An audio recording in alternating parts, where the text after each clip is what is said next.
এই ঘটনার সব থেকে মর্মান্তিক যে পার্টটা, সেটা শুরু হলো আরো 1 ঘন্টা পর। আচ্ছা। মণিদীপ আবার ফোন করেছে। সৃঞ্জয় বলে যে ছেলেটা মারা গেছে। কি? সৃঞ্জয় মারা গেছে। কুণ্ডলিনী জাগরণ হলে একজন সাধক যা দেখতে পান, সেই দৃশ্য যদি তোমাদের চোখের সামনে 1 সেকেন্ডেরও জন্য যদি ফুটে ওঠে না, তোমরা দৃষ্টিশক্তি হারিয়ে ফেলতে পারো। তন্ত্রের যেটা মেন ব্যাপার, সেটা হচ্ছে খুব ভালো, মানে খুব কিন অবজারভার হতে হবে। ভয় জিনিসটা সবার থাকে, যে বলবে ভয় করে না, মিথ্যা কথা বলছে। প্রাণের ভয়, মৃত্যু ভয় অশরীরীদের হাতে, এটা একটা ডেঞ্জারাস ভয়।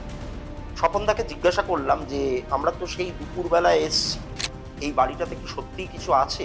স্বপনদা বলল আছে। দেওয়ালে ড্যাম্প উইদাউট এনি রিজন, এগুলো থাকা মানে সেই বাড়িতে কোনো একটা এন্টিটি রয়েছে। তুমি যদি পড়ো গরুর পুরাণ কখনো, আমি তো বলবো পড়া উচিত নয়। স্বর্গ নরক আমাদের মধ্যেই আছে। আমাদের মধ্যেই আছে। ঘটনা এখানে শেষ নয়, আচ্ছা, বাকি আছে এখন। বাকি আছে। কৌস্তবের আড্ডার অনবদ্য একটা পডকাস্টে আপনাদের সকলকে স্বাগতম জানাচ্ছি। আমি কৌস্তব। আজকে আমার সাথে আড্ডাতে ছিলেন দেবদীপ মিত্র। খুব হাই ডিমান্ডে ছিলেন, অনেক কমেন্টস পেয়েছি। আজকে এমন একটা ঘটনা জানবো যে ঘটনাতে একটা প্যারানর্মাল ইনভেস্টিগেটর টিম এবং একদল তান্ত্রিক একসাথে একটা হন্টেড বাড়িতে এসে উপনীত হয়, এবং তারপরে যা ঘটে আমার বলতেও খুব খারাপ লাগছে। একটা মৃত্যুও ঘটে, খুবই আনএক্সপেক্টেড একটা মৃত্যু। আমরা আরো বেশ কিছু জিনিসপত্র নিয়ে কথা বলেছি, যেমন স্পিরিট ফোল্ড, রেসিডুয়াল হন্টিং। কৌস্তবের আড্ডার আজকের এই এপিসোডটা আপনারা কোথা থেকে শুনছেন সেটা এক্ষুনি কমেন্ট করে জানান। এবং হ্যাঁ, আমার সাথে এরকম একটা আড্ডাতে যদি আপনি বসতে চান তাহলে আমাকে যোগাযোগ করুন। আমাকে যোগাযোগ করার প্রত্যেকটা ডিটেলস আপনারা অন স্ক্রিন দেখতে পাবেন, ডেসক্রিপশন বক্সে রয়েছে এবং কমেন্ট সেকশনের পিন কমেন্টেও পেয়ে যাবেন। তাহলে চলুন আর কথা বাড়ছি না, সরাসরি চলে যাচ্ছি আজকের আড্ডাতে। কৌস্তবের আড্ডার আরো একটা আড্ডাতে তোমাকে স্বাগতম জানাই দেবদীপদা। হ্যালো, কেমন আছো? ভালো আছি। তোমার কি খবর বলো? ভালো আছি। বিষয়টা যেটা হচ্ছে যে তোমার সাথে আমরা এর আগে একটা আড্ডা মেরেছি, পডকাস্ট করেছি, যেখানে আমরা মন্দারমণির একটা পার্টিকুলার হোটেল বলো, রিসর্ট বলো, সেখানের কিছু হন্টিং এক্সপিরিয়েন্স ঘটেছিল সেটা নিয়ে কথাবার্তা বলেছি। বাট তুমি আমাকে যেটা রিসেন্টলি বললে যে তুমি যেখানে অ্যাস্ট্রোলজি শেখো বা কিছু, সেখানে একটা পার্টিকুলার টিম মতো রয়েছে যদি খুব ভুল না করি, অ্যান্ড সেই রিলেটেড একটা মারাত্মক ঘটনা রয়েছে। মারাত্মক ঘটনা। আর আজকে আমরা এটা নিয়ে যেমন আলোচনা করছি, তেমনি আমরা কিছু কিছু জিনিস যেগুলো খুবই ইম্পর্টেন্ট সেগুলো নিয়েও ডিসকাস করব। দেখো, মানে অ্যাস্ট্রোলজি যেখানে শিখছি সেখানে তো অনেকদিন হয়ে গেল। এখন কোর্স প্রায় শেষেরই দিকে বলতে পারো। এবার যা হয় আর কি, একটু নিজস্ব প্রচারের তো দরকার পড়ে। তা বিভিন্নভাবে আমি সেটা করছিলাম। ফেসবুক গ্রুপ আছে বিভিন্ন, যেখানে আমি নিজের একটু প্রচার করেছি, তারপরে পেপারেও একটুখানি অ্যাড ট্যাড দিয়েছি। তা সেইটা দেখে এক ভদ্রলোক আমাকে, মানে আমার সাথে যোগাযোগ করেন, আমাকে ফোন করেন আর কি। ভদ্রলোক হচ্ছেন কটকের প্রবাসী বাঙালি। আচ্ছা। কটকে থাকেন, উড়িষ্যাতে। ওনার নাম হচ্ছে মনোহর রায়। আচ্ছা। বেশ মানে বিত্তশালী একজন ভদ্রলোক আর কি, মানে খুব পয়সা কড়ি আছে। তা তিনি আমাকে একটা কল করেন, আমার অ্যাড দেখে একটা কল করে। তা কল করে আমাকে জাস্ট নর্মালি বলছেন যে আমি কিছু অ্যাস্ট্রোলজিক্যাল চাই, অ্যাডভাইস চাই আপনার থেকে। আমার জন্ম তারিখ অমুক তমুক, এরকম ভাবে নানান রকম ডিটেলস তিনি দিচ্ছেন। তা এবার আমি যখন ওনার মানে সফটওয়্যারে ওনার সমস্ত ডেটাগুলোকে আমি ফেলে আমি নর্মালি যা যা হয় আর কি, মানে ফিনান্সিয়াল দিক টিকগুলো এগুলো ওনাকে বলছিলাম।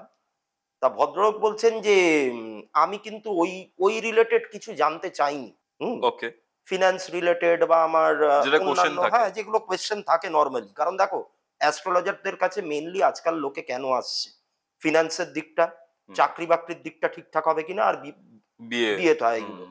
ওনার কিন্তু মানে প্রশ্নটা কমপ্লিটলি অন্যরকম ছিল। উনি ভেঙে প্রথমে কিছুই বললেন না আমাকে। উনি আমাকে বলছেন যে আমার চার্টটাতে আপনি কিছু মানে অস্বাভাবিকত্ব লক্ষ্য করছেন কি? তা আমি তখন একটুখানি ভালোভাবে স্টাডি করলাম চার্টটা, করে দেখলাম ওনার মার্স যে প্ল্যানেটটা, মঙ্গল। মঙ্গল, সেটা রয়েছে কেতুর নক্ষত্রে। আচ্ছা। এবং ওনার আমরা যেহেতু কেপি অ্যাস্ট্রোলজি করি, ওনার সেকেন্ড হাউস যেটা, হুম। ওনার মানে লগ্ন ভিত্তিক যে সেকেন্ড হাউসটা চার্টের, সেটার কাসপাল সাবলর্ডও হচ্ছে কেতু। ডিটাচমেন্ট। ডিটাচমেন্ট মানে সেটা তো আছেই, এছাড়াও আরো অনেক ব্যাপার আছে। তা আমি ওনাকে বললাম যে আপনি কি কোনোভাবে ব্ল্যাক ম্যাজিকের শিকার হচ্ছেন? কারণ সূত্র একটা যেটা বলছে যে মঙ্গল যদি কেতুর নক্ষত্রে থাকে তাহলে সেটাকে বলা হয় বংশদোষ। বংশদোষ। বংশদোষ। এবং সেটা হলে পরে বাড়িতে ভূত প্রেতের উপদ্রব হতে পারে, বা কোনো আচ্ছা। নেগেটিভ এন্টিটির কিন্তু উপদ্রব হতে পারে, বা তাদের পুরো পরিবারের ওপর কিছু ব্ল্যাক ম্যাজিক বা এই রকম কোনো নেগেটিভ এন্টিটির একটা ইনফ্লুয়েন্স কিন্তু পড়তে পারে। হুম।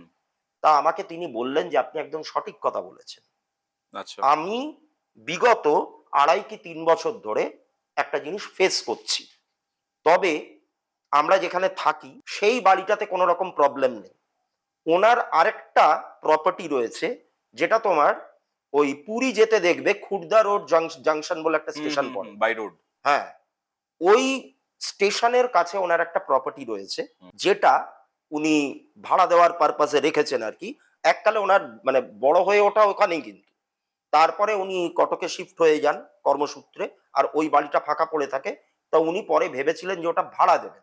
হুম। কিন্তু রিসেন্টলি ওনার যে প্রবলেমটা হচ্ছে যে কোনো ভাড়াটিয়া ওখানে বেশি দিন টিকতে পারছে না। আচ্ছা। যারাই ওখানে যাচ্ছে তারাই মানে কি বলবো বিভিন্ন কারণবশত নানান রকম প্রবলেম তাদের হচ্ছে। হুম, ডেভেলপ করার বদলে মানে একদম ডিটোরিয়েট করে যাচ্ছে, হঠাৎ হঠাৎ করে শরীর খারাপ হয়ে যাচ্ছে, বাড়িতে উদ্ভট রকমের কিছু প্রেজেন্স তারা ফিল করছে।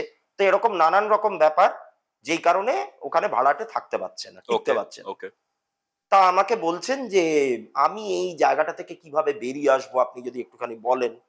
তা আমি বললাম যে দেখুন, আপনার চার্টে যেটা শো করছে মানে তাতে আমি এটুকু বলতে পারি যে আপনি বেরিয়ে আসতে পারবেন এই জায়গাটা থেকে। হুম।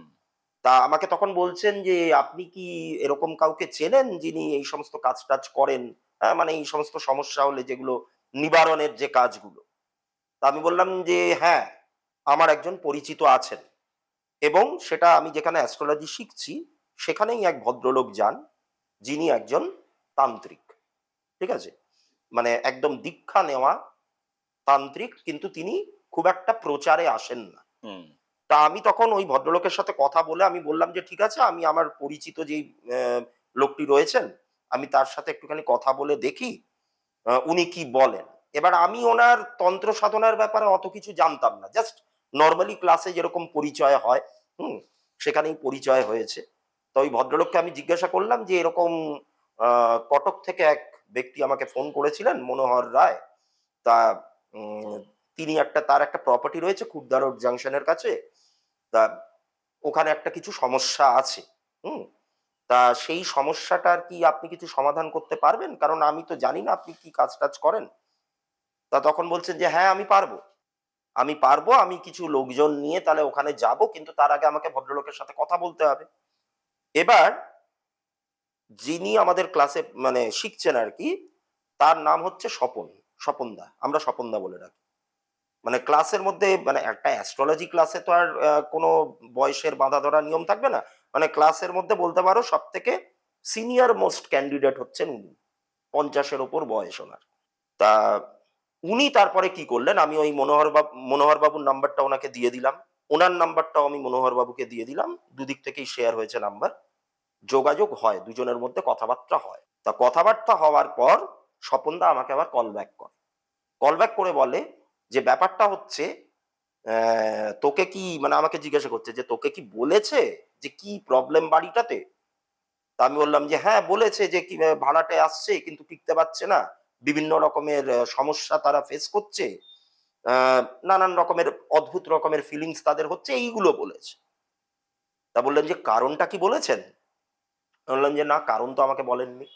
তা বলছে যে, "ওই বাড়িটাতে এক ভদ্রলোক আর ভদ্রমহিলা তারা ভাড়া থাকতো। সম্ভবত কোনো আর্থিক অনটন বা কিছু একটা চলছিল, বাজারে প্রচুর ধার দেনা হয়ে গেছিল। যেই কারণে ভদ্রলোক ওই বাড়িটার মধ্যেই আত্মহত্যা করেন। আচ্ছা, আচ্ছা। ওই বাড়িটার মধ্যেই আত্মহত্যা করেন। এবার যা হয় আর কি, ওনার ডেড বডি, হ্যাঁ, উদ্ধার হয়, তারপরে তার দাহ কার্য হয় যেটা। এবার আমরা জানি যে কোনো অপঘাতে মৃত্যু হলে ৩ দিনের মাথায় কাজটা শ্রাদ্ধ হয়। শান্তি করতে হয়। শ্রাদ্ধের দিন ওনার ওয়াইফও আত্মহত্যা করলেন। শ্রাদ্ধের দিনই আত্মহত্যা করেছে? শ্রাদ্ধের দিনই সকালবেলায় জোগাড় যন্ত্র সবকিছু চলছে, আত্মীয় স্বজন এসছে, কিন্তু উনি আত্মহত্যা করেছেন। মানে ওকে। নিতে পারেননি আর কি ব্যাপারটা, শোকটা নিতে পারেন। শোকটা নিতে পারেন। তারপর থেকে ওই বাড়িটা ভ্যাকেন্ট পড়ে আছে, খালি পড়ে আছে। যারাই ওখানে ভাড়া নিতে যাচ্ছে তারাই নিতে পারছে না। মানে প্রবলেম হচ্ছে। প্রবলেম হচ্ছে, মানে ভাড়া টিকতে পারছে না। টিকতে পারছে না, মানে ঢুকে যাচ্ছে, থাকা শুরু করছে, সবই হচ্ছে, কিন্তু বেশি দিন ওখানে স্টে করতে পারছে না। তা এবার এই প্রবলেমটার জন্যই ওনার এমন কাউকে দরকার, ওই মনোহর বাবু, যিনি ওই প্রবলেমটাকে সলভ করতে পারবেন। এর আগেও বহু জায়গায় উনি দৌড়োদৌড়ি করেছেন, কিন্তু খুব একটা কিছু সুরাহা পাননি, ওনার টাকাটাই খরচ হয়েছে। তো এটা স্বপনদা পুরো আমাকে ন্যারেট করলেন ব্যাপারটা। তা আমি বললাম যে বেশ বুঝলাম, তাহলে এবারে কি করবে বলো। আমি তো ওনাকে অ্যাস্ট্রোলজিক্যাল যে গাইডেন্স দেওয়ার দিয়েছি, এবারে তোমরা কি করবে ভাবছো। তা স্বপনদা বলল যে দেখ, তুই তো অনেকদিন ধরেই আমাকে জিজ্ঞাসা করছিলি যে আমরা কিভাবে কাজ করি, তোর তো নানান রকম প্রশ্ন আছে এই ব্যাপারটা নিয়ে। যদি দেখতে চাস, চাক্ষুষ দেখতে চাস যে কিভাবে প্রপার তন্ত্রের কাজ হয়, বেশি না, 2 থেকে 3 দিন একটু খরচ করে আমাদের সাথে যেতে পারবি। আমরা ওই বাড়িটাতে যাব, আচ্ছা। আমরা ওই বাড়িটাতে যাব। হুম। তো তুই কি যাবি, তুই কি যেতে চাস? তা আমি বললাম যে এটা তো আমি হুট করে ডিসিশন নিতে পারবো না, আমাকে একটু ভাবতে দাও, তোমরা কবে যাবে। তা বললেন যে আমরা গেলে এই ৩-৪ দিনের মধ্যেই রওনা দেবো। তা আমি বললাম যে ঠিক আছে, আমি তোমাকে জানাচ্ছি। তা আমি অনেক ভাবনা চিন্তা করলাম, দেখলাম যে আগামী ৩ দিন আমার বিশেষ একটা কিন্তু কোনো কাজ টাজ নেই। কারণ যেই টাইমের কথাটা আমি বলছি সেই টাইমে তোমার মানে সেশন কমপ্লিট হয়ে গেছে, একাডেমিক হুম। সেশন, সব পরীক্ষা টরীক্ষা চলছে, কোনো স্টুডেন্ট কিন্তু খুব একটা আসছে না। এবার এই যে সেশন ব্রেকটা, এই সেশন ব্রেকের মধ্যেই ঘটনাটা ঘটেছে। তা আমি তখন এই বললাম, বছরের এটা? এই বছর, এই বছর। তা আমি তখন আবার স্বপনদাকে ফার্দার কল করে একটু বাড়িতেও বললাম যে এরকম বউয়ের থেকে এরকম, পারমিশন নিতেই হবে। নয়তো চাপ হোম খাবে। মিনিস্টার, কিছু করার নেই। তা যাই হোক, সে আর খুব একটা কিছু বারণ টারণ করলো না দেখলাম। হুম। অবাকই লাগলো আমার কেন করলো না। যাই হোক, এবার আমি স্বপনদাকে কনফার্ম করলাম যে ঠিক Correct. আছে, তাহলে আমরা যাচ্ছি। তো স্বপনদা বললো যে ঠিক আছে, তাহলে আমরা টিকিট কাটছি, তোরটাও কেটে নিচ্ছি, তুই আমাকে, আমি অ্যামাউন্টটা বলে দিচ্ছি, তুই আমাকে ট্রান্সফার করে দে টাকাটা। বলে সেদিন রাত্রিরের মধ্যে টিকিট কনফার্ম হয়ে গেল। সকাল সকাল রওনা দিয়েছি। কতক্ষণ লাগে যেতে? বেশি না, মানে হাওড়া থেকে পুরী যেরকম ডিস্টেন্স, যেরকম টাইম লাগে, তার আগেই তো খুর্দা হ্যাঁ, রোড। বুঝতে পারছি। তা বেশিক্ষণ লাগেনি, চেয়ার কারে গেছি গল্পগুজব করতে করতে। এবার টিমের ব্যাপারটা বলি, স্বপনদা নিজে ছিলেন মানে তান্ত্রিক যারা একটা যজ্ঞ করেন, সেখানে তো বিভিন্ন মানুষজন থাকে তার সহকারী মানে হিসেবে। সহকারী হিসেবে। তা সেরকম আরো কয়েকজন ছিলেন আমাদের টিমের মধ্যে। তো এবার মোট আমরা 5 জনের মতো রয়েছি, আমরা যাচ্ছি। বেলাবেলি পৌঁছে গেছি, খুর্দা রোডে নেমেছি। এবার ওই মনোহর বাবুর সাথে আমাদের আগেই কন্ট্যাক্ট হয়ে গেছিল। মনোহর বাবুর সেই দিনই, সেই দিন না, সরি, তার পরের দিন মনোহর বাবু কটক থেকে ওখানে চলে আসবেন। সেদিনই আমাদের যজ্ঞটা হবে, মানে যেই কাজ টাজ করার সেগুলো হবে। আমরা একদিন আগে থেকে যাচ্ছি, কারণ স্বপনদা বলেছে যে আমাকে তো আগে গিয়ে একটুখানি দেখতে হবে, বুঝতে হবে ব্যাপারটা। তো এবার স্টেশনে নামলাম। স্টেশনে নেমে জায়গাটা মানে লোকেশনটা আমি বলি, মানে যেখানে বাড়িটা, তুমি যদি ওই খুর্দা রোড জাংশনে নামো, একটু অদ্ভুত টাইপের, মানে কিরকম বলবো, একটুখানি গেলেই একটা হাইওয়ে আছে, ঠিক আছে। এবারে এন্টায়ার এরিয়াটা ওটাকে দুটো ভাগে ভাগ করছে হাইওয়ে। এক মানে এইদিকে একটা পোর্শন, এইদিকে আর একটা পোর্শন। বুঝতে পারছি। এবার হাইওয়ে মানে তুমি যদি এইভাবে যাও, হাইওয়ে ডান দিকে যে অংশটা, বসতিটা, সেটা অনেকটা বেশি ডেন্স, ঘন। আর এইদিকে বাঁ দিকে যেটা, সেখানে খুব একটা বেশি কিন্তু ঘর বাড়ি নেই, ছিমছাম। একটু ছিমছাম, একটু একটু একটু মানে কি বলবো, একটু ফাঁকা ফাঁকা মতো। তাও যে বাড়িঘরগুলো রয়েছে সেই মানে জনবসতিগুলো পেরিয়ে একদম লাস্টের দিকে গিয়ে একটা শ্মশান পড়ে, একটা ক্রিমেশন গ্রাউন্ড, ঠিক আছে? জায়গাটার নাম হচ্ছে বাছারা। বাচ্চারা, ওকে। বাছারা, হুম। বাছারার একটা শ্মশান। হুম। সেই শ্মশান পেরিয়ে একদম আইসোলেটেড একটা জায়গায় ওনার প্রপার্টিটা, মানে দোতলা, শ্মশানের কাছাকাছি। কাছাকাছি, মানে তুমি শ্মশানটাকে দেখতে পাবে, মানে শ্মশান থেকে বাড়িটাকে দেখা যাবে, বাড়ি বাড়ি থেকে শ্মশানটাকেও দেখা যাবে। বুঝতে পারছি। বাড়িটা বেশ সুন্দর প্যাটার্নে বানানো, দোতলা বাড়ি, সামনে বেশ অনেকটা স্পেস আছে। এবার আমরা যখন বাড়িটার কাছাকাছি পৌঁছলাম, আমরা দেখতে পাচ্ছি বাড়িটার সামনে একটা গাড়ি দাঁড়িয়ে রয়েছে এবং সেই গাড়িটা থেকে জনা চারেক ছেলে, ইয়াং ছেলে, বেশ বড় বড় ব্যাগ ট্যাগ নিয়ে নামছে। আচ্ছা। তাই এটা দেখে আমার সাথে তো আর মনোহর বাবুর হুম। কথা হয়নি, মানে ওখানে যাওয়ার ব্যাপারে সমস্ত কথা ওই স্বপনদার সাথে হয়েছে।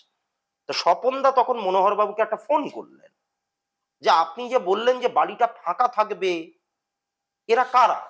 একটা গাড়ি নিয়ে এসছে হুম, হুম। থাকতে, ব্যাগ ট্যাগ নামাচ্ছে, এখানে তো কারোর থাকার কথা না। হুম। তখন মনোহর বাবু বলছেন যে দেখুন, আই এম ভেরি সরি, একটা কথা আপনাকে বলা হয়নি, জানানো হয়নি। বলছি, কি? না, আমার ছেলে সে মুম্বাইতে একটা জায়গায় পড়াশোনা করে, তার ওখানে কতগুলো বন্ধু বান্ধব হয়েছে যাদের এই প্যারানর্মাল বিষয় নিয়ে খুব ইন্টারেস্ট। ইন্টারেস্ট। তারা ওখানেই, আমি জানতামও না কিছু, তারা ওখানে একটা নিজস্ব টিম তৈরি করে ফেলে। বিভিন্ন ধরনের যে ইনস্ট্রুমেন্টস গুলো হয় যেগুলো দিয়ে প্যারানর্মাল ইনভেস্টিগেশন গুলো হয়, ইএমএফ, টিএমএফ হ্যাঁ, এগুলো। হুম। ওই রকম সমস্ত জিনিস কিনে টিনে ফেলে। হুম। গত পরশুই আমাকে বলছে যে আমরা আসছি, হুম, আমরা ওই বাড়িটাতে উঠবো, তুমি আমাকে চাবিটা দিও। এবার ইয়াং ছেলে, হ্যাঁ, ও ছেলেটা একটু অ্যারোগ্যান্ট টাইপের, মানে ওই ভদ্রলোকের ছেলে আর কি, যিনি, তা তাকে আর আমি না বলতে পারিনি। আহ, ওই জন্য এসে গেছে, কি আর করবেন বলুন, একটু মানিয়ে গুছিয়ে নিন।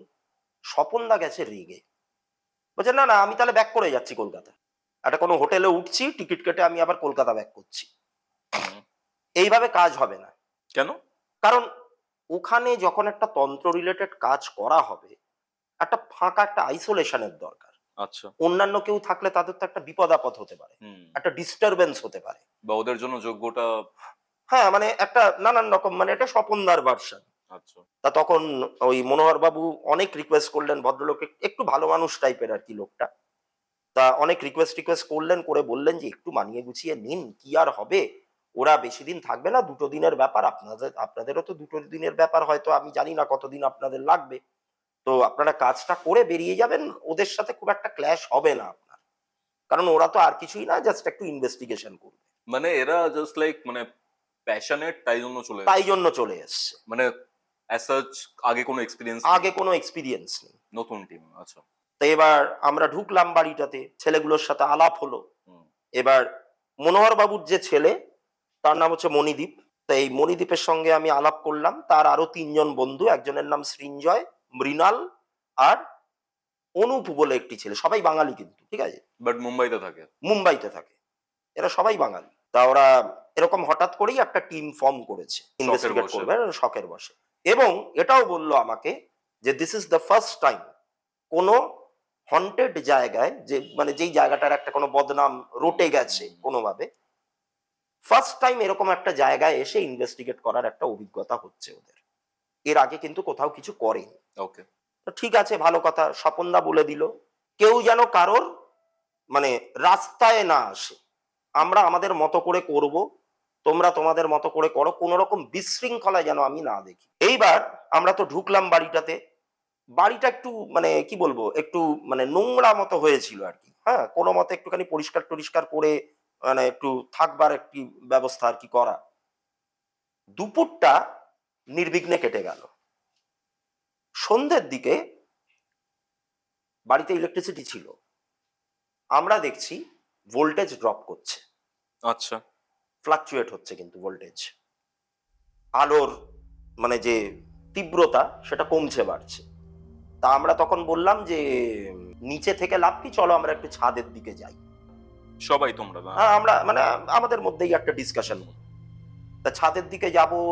এবার আমরা উঠছি সিঁড়ি দিয়ে, উঠতে গিয়ে দেখছি যেই দিকে ছাদ, মানে যেই দরজাটা দিয়ে বেরিয়ে আমরা ছাদে যাব আর কি, সেই দরজার সামনে প্রচুর এরকম বাক্স টাক্স রেখে দরজাটাকে গার্ড করা। আচ্ছা, ওই ঘরেই কি আত্মহত্যাটা হয়েছিল? সেটা আমরা তখনও জানতে পারি, আচ্ছা। সেটা আমরা পরে জেনেছি, আমি বলছি সেটা। হুম। তো এবার দরজাটা গার্ড করা, মানে প্রচুর এরকম বাক্স টাক্স রাখা, বাক্সগুলো সরানো হলো, দরজা দিয়ে আমরা ঢুকলাম। এবার ছাদটা বেশ অনেকটা বড় একটা জায়গা জুড়ে ছাদ, বাড়িটা বেশ বড়। তো এবার ছাদটাতে দেখছি মানে ওই ছাদের ওপরেও একটা কনস্ট্রাকশন করার ওদের একটা প্ল্যান আছে। মানে হতো না আগেকার দিনে যে আন্ডার কনস্ট্রাকশন যে বাড়িগুলো, তাতে পিলার গুলো বেরিয়ে থাকতো, তার উপরে রড গুলো হ্যাঁ ওগুলো তো বেরিয়ে থাকে, ওই রকম কিছু জিনিস স্ট্রাকচার বেরিয়ে আছে। আর ছাদের বিভিন্ন জায়গায় এরকম ছোট ছোট কনক্রিটের ব্লক মতো করা, যেখানে তুমি বসতে পারবে। তা আমরা এরকম ছাদে ঘুরে বেড়াচ্ছি, এই সেই নানান রকম ব্যাপার করছি। তা আমি স্বপনদাকে জিজ্ঞাসা করলাম যে আমরা তো সেই দুপুরবেলায় এসছি, এখন তো প্রায় সন্ধে হতে চললো, তুমি বলো তুমি কি বুঝলে, এই বাড়িটাতে কি সত্যিই কিছু আছে? স্বপনদা বলল আছে আছে। আছে, আচ্ছা। ভালো রকম ভাবেই আছে। তা আমি বললাম যে কিভাবে বুঝলে যে আছে, কি কি দেখলে বোঝা যায়? তা স্বপনদা বলছে যে তন্ত্রের যেটা মেন ব্যাপার সেটা হচ্ছে খুব ভালো, মানে খুব কিন অবজারভার হতে হবে, সেটা না হলে কিন্তু তান্ত্রিক হওয়া যাবে না। আমরা যখন বাড়িতে ঢুকেছি, এটা স্বপনদাই দেখতে পেয়েছে, মানে ছিল জিনিসটা সবার চোখের সামনে, কিন্তু আমাদের মানে নজর সেখানে যায়নি। দেওয়ালের বিভিন্ন জায়গায় ড্যাম্প ধরা, আচ্ছা। আচ্ছা। দেওয়ালের বিভিন্ন জায়গায় ড্যাম্প ধরা। এবং স্বপনদা দেখেছে, স্বপনদা এসে একটুখানি ওয়াশরুমে গেছিলেন, তা ওয়াশরুমে যে কোমরটা, কোমরের ওপরে তো একটা সিস্টার্নের মতো থাকে, হুম।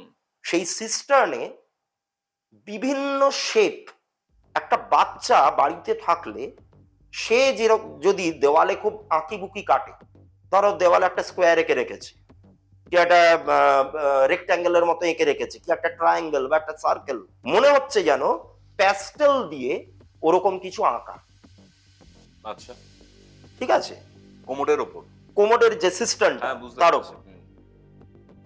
স্বপনদার মতে দেওয়ালে ড্যাম্প উইদাউট এনি রিজন, আর ওই সিস্টেমের ওপরে বিভিন্ন জায়গায়, একটা ঘরের বিভিন্ন জায়গায় যদি এরকম প্যাস্টেলের দাগ, প্যাস্টেলের মতো, প্যাস্টেলের দাগ না, প্যাস্টেলের মতো করে কেউ দাগ কেটে রেখেছে, এগুলো থাকা মানে সেই বাড়িতে কোনো একটা এন্টিটি রয়েছে। সাপোজ হুম দেওয়াল আছে, হুম দেওয়ালের মধ্যে নখ দিয়ে আসলে যেরকম টাইপের দাগ হয়, তুমি কি সেরকম টাইপের দাগের কথা বলছো না? প্যাস্টেলের সাথে যেটা কম্পারিজনে আনছো সেরকম কি? ঠিক নখের আঁচড় না, আচ্ছা। নখের আঁচড় না, মানে একটা দেওয়ালে তুমি ক্রেয়ন বা কোনো প্যাস্টেল দিয়ে দাগ কাটলে যেরকম দাগ হবে সেই রকম টাইপের দাগ। এটা কি প্যাস্টেল কালার দিয়েই করেছিল? না, দাগগুলো কালো, কিন্তু মনে হচ্ছে যেন প্যাস্টেল দিয়ে করা। আচ্ছা, বুঝতে পারছি। তারপর বুঝতে পেরেছো? তা এবার স্বপনদার কথা শুনে আমি তখন বললাম যে কোন ঘরটায় দেখলি, কোন ঘরটায় আছে? বললো যে ওই আমরা যেই ঘরটায় আর কি দুপুরে স্পেন্ড করলাম, তার পাশে যে ঘরটা, তার পাশে একটা ঘর ছিল, ওই ঘরটাতে গিয়ে আমি দেখতে পেয়েছি। এবং ওই ঘরটাতে ওই যে ছেলেগুলো এসছে, মানে ভদ্রলোকের ছেলে এবং তার বন্ধুরা, তারা পাশের ঘরটাতে রয়েছে। ওই ঘরটাতে কিন্তু দেওয়ালে প্রচুর ড্যাম্প আমি দেখতে পেয়েছি। তা আমি বললাম যে এমনও তো হতে পারে যে অনেকদিন ধরে বাড়িটা বন্ধ হয়ে পড়ে আছে, বৃষ্টি ফিষ্টি হয়েছে, মেনটেনেন্স নেই, তার জন্য তো ড্যাম্প ধরতে পারে।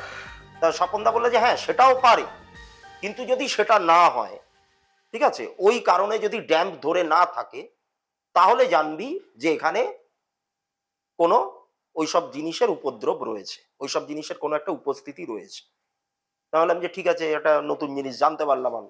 এবার আমি নিচে নেমে এসেছি, আমি গিয়ে দেখলাম, মানে স্বপনদা যেগুলো বলেছে আমরা সেই ব্যাপারগুলোকে দেখলাম, দেখলাম যে হ্যাঁ সত্যি দেওয়ালের মানে বিভিন্ন জায়গা জুড়ে ড্যাম্প, এবং সেটা মানে অনেকটা ছড়িয়ে রয়েছে সেই ড্যাম্পগুলো।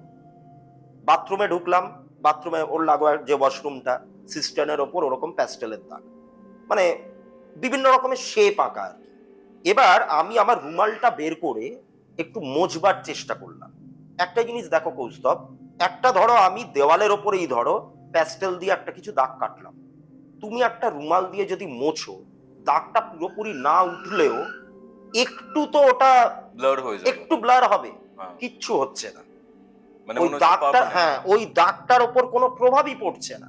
আচ্ছা। আমি মানে রুমাল দিয়ে মানে রীতিমতো ঘষার চেষ্টা করছি, হুম। প্রভাবই পড়ছে না। স্বপনদা তখন বলল এই যে দেওয়ালের ড্যাম্প গুলো, সেটার একটা ব্যাখ্যা থাকলেও এই দাগগুলোর কি ব্যাখ্যা দিবি তুই? তোর কাছে কোনো এক্সপ্লেনেশন আছে? আমাকে জিজ্ঞাসা করছি। আগে যারা ভাড়াটিয়া ছিল তাদের বাচ্চারাও তো করতে পারে। করতে পারে, কিন্তু তারা যদি করেই থাকে, সেই বাচ্চাগুলো যদি করেও থাকে, তাহলে তো সেটা একটু ঘষলেও উঠবে, হ্যাঁ, মানে পার্মানেন্ট হয়ে যাবে না, পার্মানেন্ট তো হবে না, মানে চারকোলের পেন্সিলে যেরকম দাগ ওই রকম টাইপের। স্বপনদা বললো যে এগুলো জেনে রাখ, এগুলো জেনে রাখ, তোর যেহেতু এই সমস্ত বিষয়গুলোতে আগ্রহ আছে, এগুলো জেনে রাখ, এইগুলো হয়। এটা আমার অভিজ্ঞতা থেকে আমি বলছি। তা আমি বললাম যে তাহলে এখানে কি মনে হচ্ছে, কি করবে? তা তখন স্বপনদা বললো যে দেখ, আত্মহত্যার ব্যাপার তো, এরা কিন্তু খুব জেদি প্রকৃতির হবে স্পিরিটরা, তো সহজে এদেরকে এখান থেকে সরানো সম্ভব হবে না। তাও আমি চেষ্টা করে দেখব কিভাবে কি করা যায়। এইবার এই তো গেল, আরো কিছুটা টাইম স্পেন্ড হলো এভাবে কথাবার্তা গল্প গুজবের মাধ্যমে। এইবার যেটা আমরা আশঙ্কা করেছিলাম ঠিক সেই জিনিসটাই হলো। মণিদীপ এবং ওর যে বন্ধু বান্ধবরা যারা এসছিল, তারা এবার শুরু করলো তাদের উচ্ছৃঙ্খল আচরণ। আমরা যখন বাড়িটাতে ঢুকছি, বাড়িটাতে ঢোকার টাইমে, মানে যখন ঢুকেছিলাম দুপুরে, তখন দেখেছিলাম বাড়ির সামনে একটা বারান্দা মতো, সেই বারান্দায় একটা বেতের মোড়া রাখা ছিল। একটা বেতের মোড়া, তার উপরে যে কুশানটা সেগুলো ছিঁড়ে ফিরে গেছে, বহুদিন ইউজ হয় না। তো সেই বেতের মোড়াটা আমি দেখলাম ওরা সব বারান্দায় দাঁড়িয়ে গল্প গুজব করছে। বারান্দার সামনে একটা উঠোন মতো রয়েছে, সেই উঠোনে আবার একটা দোলনা রয়েছে। ওদের মধ্যে সৃঞ্জয় বলে যে ছেলেটি, সে মানে একদম আমাদের সামনে, মানে আমাদের নজর এড়ালো না, ওটা ধাক্কা মেরে, পা দিয়ে ধাক্কা মেরে, মানে এক প্রকার লাথি মেরে বলতে পারো, ওই ইয়েটাকে সরিয়ে দিল, মোড়াটাকে। মোড়াটা গিয়ে একদম পড়লো সামনের উঠোনটার মধ্যে। স্বপনদা বললো যে কি হচ্ছে এগুলো, কেন করছো? তা তখন বলছে যে না মানে এখানে করলে কার কি যায় আসে। খুব অ্যারোগেন্ট, এখানে করলে কার কি যায় আসে, যারা আছে এখানে তারা কি মানে বাজে মনে করবে, তারা কি মাইন্ড করবে? তা স্বপনদা বলছে বিশ্বাস নাই করতে পারো, তোমাকে কেউ মাথার দিব্যি দেয়নি এখানে আসবার জন্য, তোমরা নিজেরাই এসছো। বিশ্বাস নাই করতে পারো, কিন্তু কাউকে অসম্মান করো না, ডিসরেসপেক্ট করো না। এরা হলো প্রেত, এককালে তোমার আমার মতোই মানুষ ছিল, ঠিক আছে? এদেরকে অসম্মানটা করো না। দেহ ছেড়ে বেরিয়ে গেছে মানে এরা মানে ধর্তব্যের মধ্যে আসবে না তা কিন্তু নয়। এদেরকে দয়া করে কোনো অসম্মান দেখিও না, সম্মান দেখাও। তো তখন সৃঞ্জয় হেসে ফেলেছে, হেসে ফেলে বলছে যে আমি ওপেনলি ওদেরকে আহ্বান জানাচ্ছি, যারা ছিলেন ওখানে, ঠিক আছে, তাদের নাম ধরে সে ডাকতে শুরু করেছে। যারা আত্মহত্যা করেছে তাদের নাম ধরে সে ডাকতে শুরু করেছে। সাংঘাতিক ব্যাপার। যে আমি এই যে মোড়াটা ফেলে দিলাম, আপনারা কি কোথায় আছেন, আসুন। আপনারা কি কিছু মাইন্ড করলেন? যদি কিছু মাইন্ড করে থাকেন তাহলে তার একটা প্রমাণ দিন। কোথাও কিচ্ছু হলো না। এবার ওরা যারা মানে ইনভেস্টিগেট করতে এসছে আর কি, ওরা এবার ওদের কাজটা শুরু করলো। এবার ওদের মধ্যে সৃঞ্জয়কেই দেখলাম একটুখানি অ্যারোগেন্ট টাইপের। বাকি যারা, অর্থাৎ মণিদীপ, অনুপ আর মৃণাল, তারা কিন্তু ব্যাপারটা নিয়ে একটু সিরিয়াস ছিল। মানে তারা একটা টিমটা ফর্ম করেছে। আর সৃঞ্জয় যেটা বুঝলাম একটু মানে টাইম পাস করার জন্য এসছে। তা ওরা দেখছি ওদের যে ডিভাইস গুলো, অ্যাপারেটাস গুলো আছে, ওগুলো নিয়ে বিভিন্ন জায়গায় ঘুরে ঘুরে ঘুরে ঘুরে টেস্ট করছে। করে তারা কিন্তু নিরাশ হচ্ছে কৌস্তব। কোথাও কিছু তারা কিন্তু বুঝতে পারছে না, কোথাও তারা কিন্তু কিছু বুঝতে পারছে না। মানে বিভিন্ন জায়গায় আমরাও ঘুরছি ওদের সাথে, আমরাও ঘুরে বেড়াচ্ছি। একবার রান্নাঘরে গেলাম, বাথরুমের মধ্যে গেলাম। যেই ঘরটাতে আত্মহত্যাটা করেছিলেন ভদ্রলোক, দুটো আলাদা আলাদা ঘরে ঘটেছিল কিন্তু ঘটনা। ভদ্রলোক একটা ঘরে করেছিলেন আর ভদ্রমহিলা দোতলার একটা ঘরে করেছিলেন। তা বিভিন্ন জায়গায় ঘুরে বেড়ানো হলো, ইএমএফ মিটার নিয়ে সেগুলো, মানে আমি তো আর অত ওগুলো জানি না, ওগুলোর ইউসেজ। তা ওরা আমাকে বুঝিয়ে টুঝিয়ে বলছিল যে কি দেখলে কি বোঝা যায়। তা স্বপনদাকেই ওরা বলছে যে আপনি কি বুঝছেন, এখানে কি থাকতে পারে? কারণ আমাদের ডিভাইস কিন্তু কিচ্ছু শো করছে না। একটু বিদ্রুপের সুরে বলছে কিন্তু কথাটা। আপনাদের তো নানান রকম ক্ষমতা টমতা থাকে, আজ্ঞা চক্র, হ্যানা ত্যানা অনেক ব্যাপার থাকে, কুণ্ডলিনী জাগরণ। তা আমাদের সায়েন্স তো কিছু বলতে পারছে না। তা আপনার সেই কুণ্ডলিনী কি বলছে? স্বপনদা বলছে কুণ্ডলিনী জাগরণ হলে একজন সাধক যা দেখতে পান সেই দৃশ্য যদি তোমাদের চোখের সামনে 1 সেকেন্ডেরও জন্য যদি ফুটে ওঠে না, তোমরা দৃষ্টিশক্তি হারিয়ে ফেলতে পারো। আচ্ছা, ঠিক আছে? কুণ্ডলিনীর ব্যাপারটা কি? কুণ্ডলিনীর ব্যাপারটা হচ্ছে, দেখো ওটা কিছুই না, মানে ওটা আমাদের যে এই যে দেহটা, আমাদের দেহটাকে, মানে এটা তুমি যদি এমনি নর্মালি কাটাছেড়া করো, তাহলে তুমি কিছু দেখতে পাবে না, বুঝতে পারবে না। কিন্তু অ্যাজ পার স্পিরিচুয়ালিজম মনে করা হয় যে আমাদের যে শরীরটা, সেটা তো একটা সিমেট্রিক বডি, একটা সিমেট্রিক ফিগার, তার মাঝখান দিয়ে একটা ইমাজিনারি লাইন চলে গেছে, যেটাকে আমরা বলছি সুষুম্না নাড়ি। তার বাঁ দিকটা হচ্ছে ইড়া, ডান দিকটা হচ্ছে পিঙ্গলা। ইড়া মানে হচ্ছে ডিভাইন ফেমিনাইন বা ডিভাইন ফিমেল, পিঙ্গলা হচ্ছে ডিভাইন মেল। ইড়া নির্দেশ করে চন্দ্রকে, আর পিঙ্গলা নির্দেশ করে সূর্যকে। একটা হচ্ছে তোমার জীবন, আর একটা হচ্ছে তোমার মৃত্যু। মৃত্যুটা কি চন্দ্র? হ্যাঁ, মৃত্যুটা চন্দ্র। এইবার এই যে মাঝখান থেকে যে লাইনটা গেল, সুষুম্না নাড়ি বা সুষুম্না কাণ্ড যেটাকে আমরা বলি, এইখানেই তোমার 7টা চক্র কিন্তু রয়েছে পর পর পর পর। আচ্ছা, মানে একদম তোমার যেটাকে আমরা রেকটাম বলছি, সেই জায়গা থেকে শুরু করে একদম তোমার ব্রহ্মতালু অবধি এই লাইনটা গেছে। একদম ফার্স্টে রয়েছে তোমার মূলাধার, আর একদম লাস্টে রয়েছে তোমার সহস্রার চক্র। যখন একজন সাধক, ঠিক আছে, তন্ত্র সাধনা করছেন, তখন ধীরে ধীরে এই কুণ্ডলিনী চক্রগুলো জাগরণ হতে শুরু করে, জাগতে শুরু করে। এবার অনেকে বলে যে আজ্ঞা চক্র খুলে গেলে, আজ্ঞা চক্র মানে যেটাকে আমরা থার্ড আই চক্র, তা এটা খুলে গেলে নানান রকমের অ্যাস্ট্রাল বডিজ দেখা যায়। অ্যাস্ট্রাল বডি মানে যাদের কোনো ফিজিক্যাল বডি নেই, ফিজিক্যাল এক্সিস্টেন্স নেই, কিন্তু তাদেরকে তুমি দেখতে পাবে, ফিল করতে পারবে নানান রকম। হ্যাঁ, অনেকে বলে আজ্ঞা চক্র অবধি পৌঁছানোর দরকার পড়ে। তোমার মূলাধার ওপেন হয়ে যাওয়ার পর তুমি যখন স্বাধিষ্ঠানে পৌঁছে যাচ্ছ, মানে নেভেলের ওখানে, হ্যাঁ স্বাধিষ্ঠান, তখনই কিন্তু তুমি অনেক কিছু দেখতে পাবে। আচ্ছা আচ্ছা, ঠিক আছে। সুতরাং যারা প্রপার সাধক হন, যারা প্রপার তান্ত্রিক হন, এটা তো আর একদিনে অ্যাচিভ করা সম্ভব না, ডেফিনেটলি না। বহু দিন ধরে, বহু প্রচেষ্টা, বহু সাধনার পর তার ফল হচ্ছে এটা। এটা করতে গেলে মানে একজনের চুলও পেকে যেতে পারে। আচ্ছা আচ্ছা, তখন সে এই ক্ষমতাগুলো লাভ করে।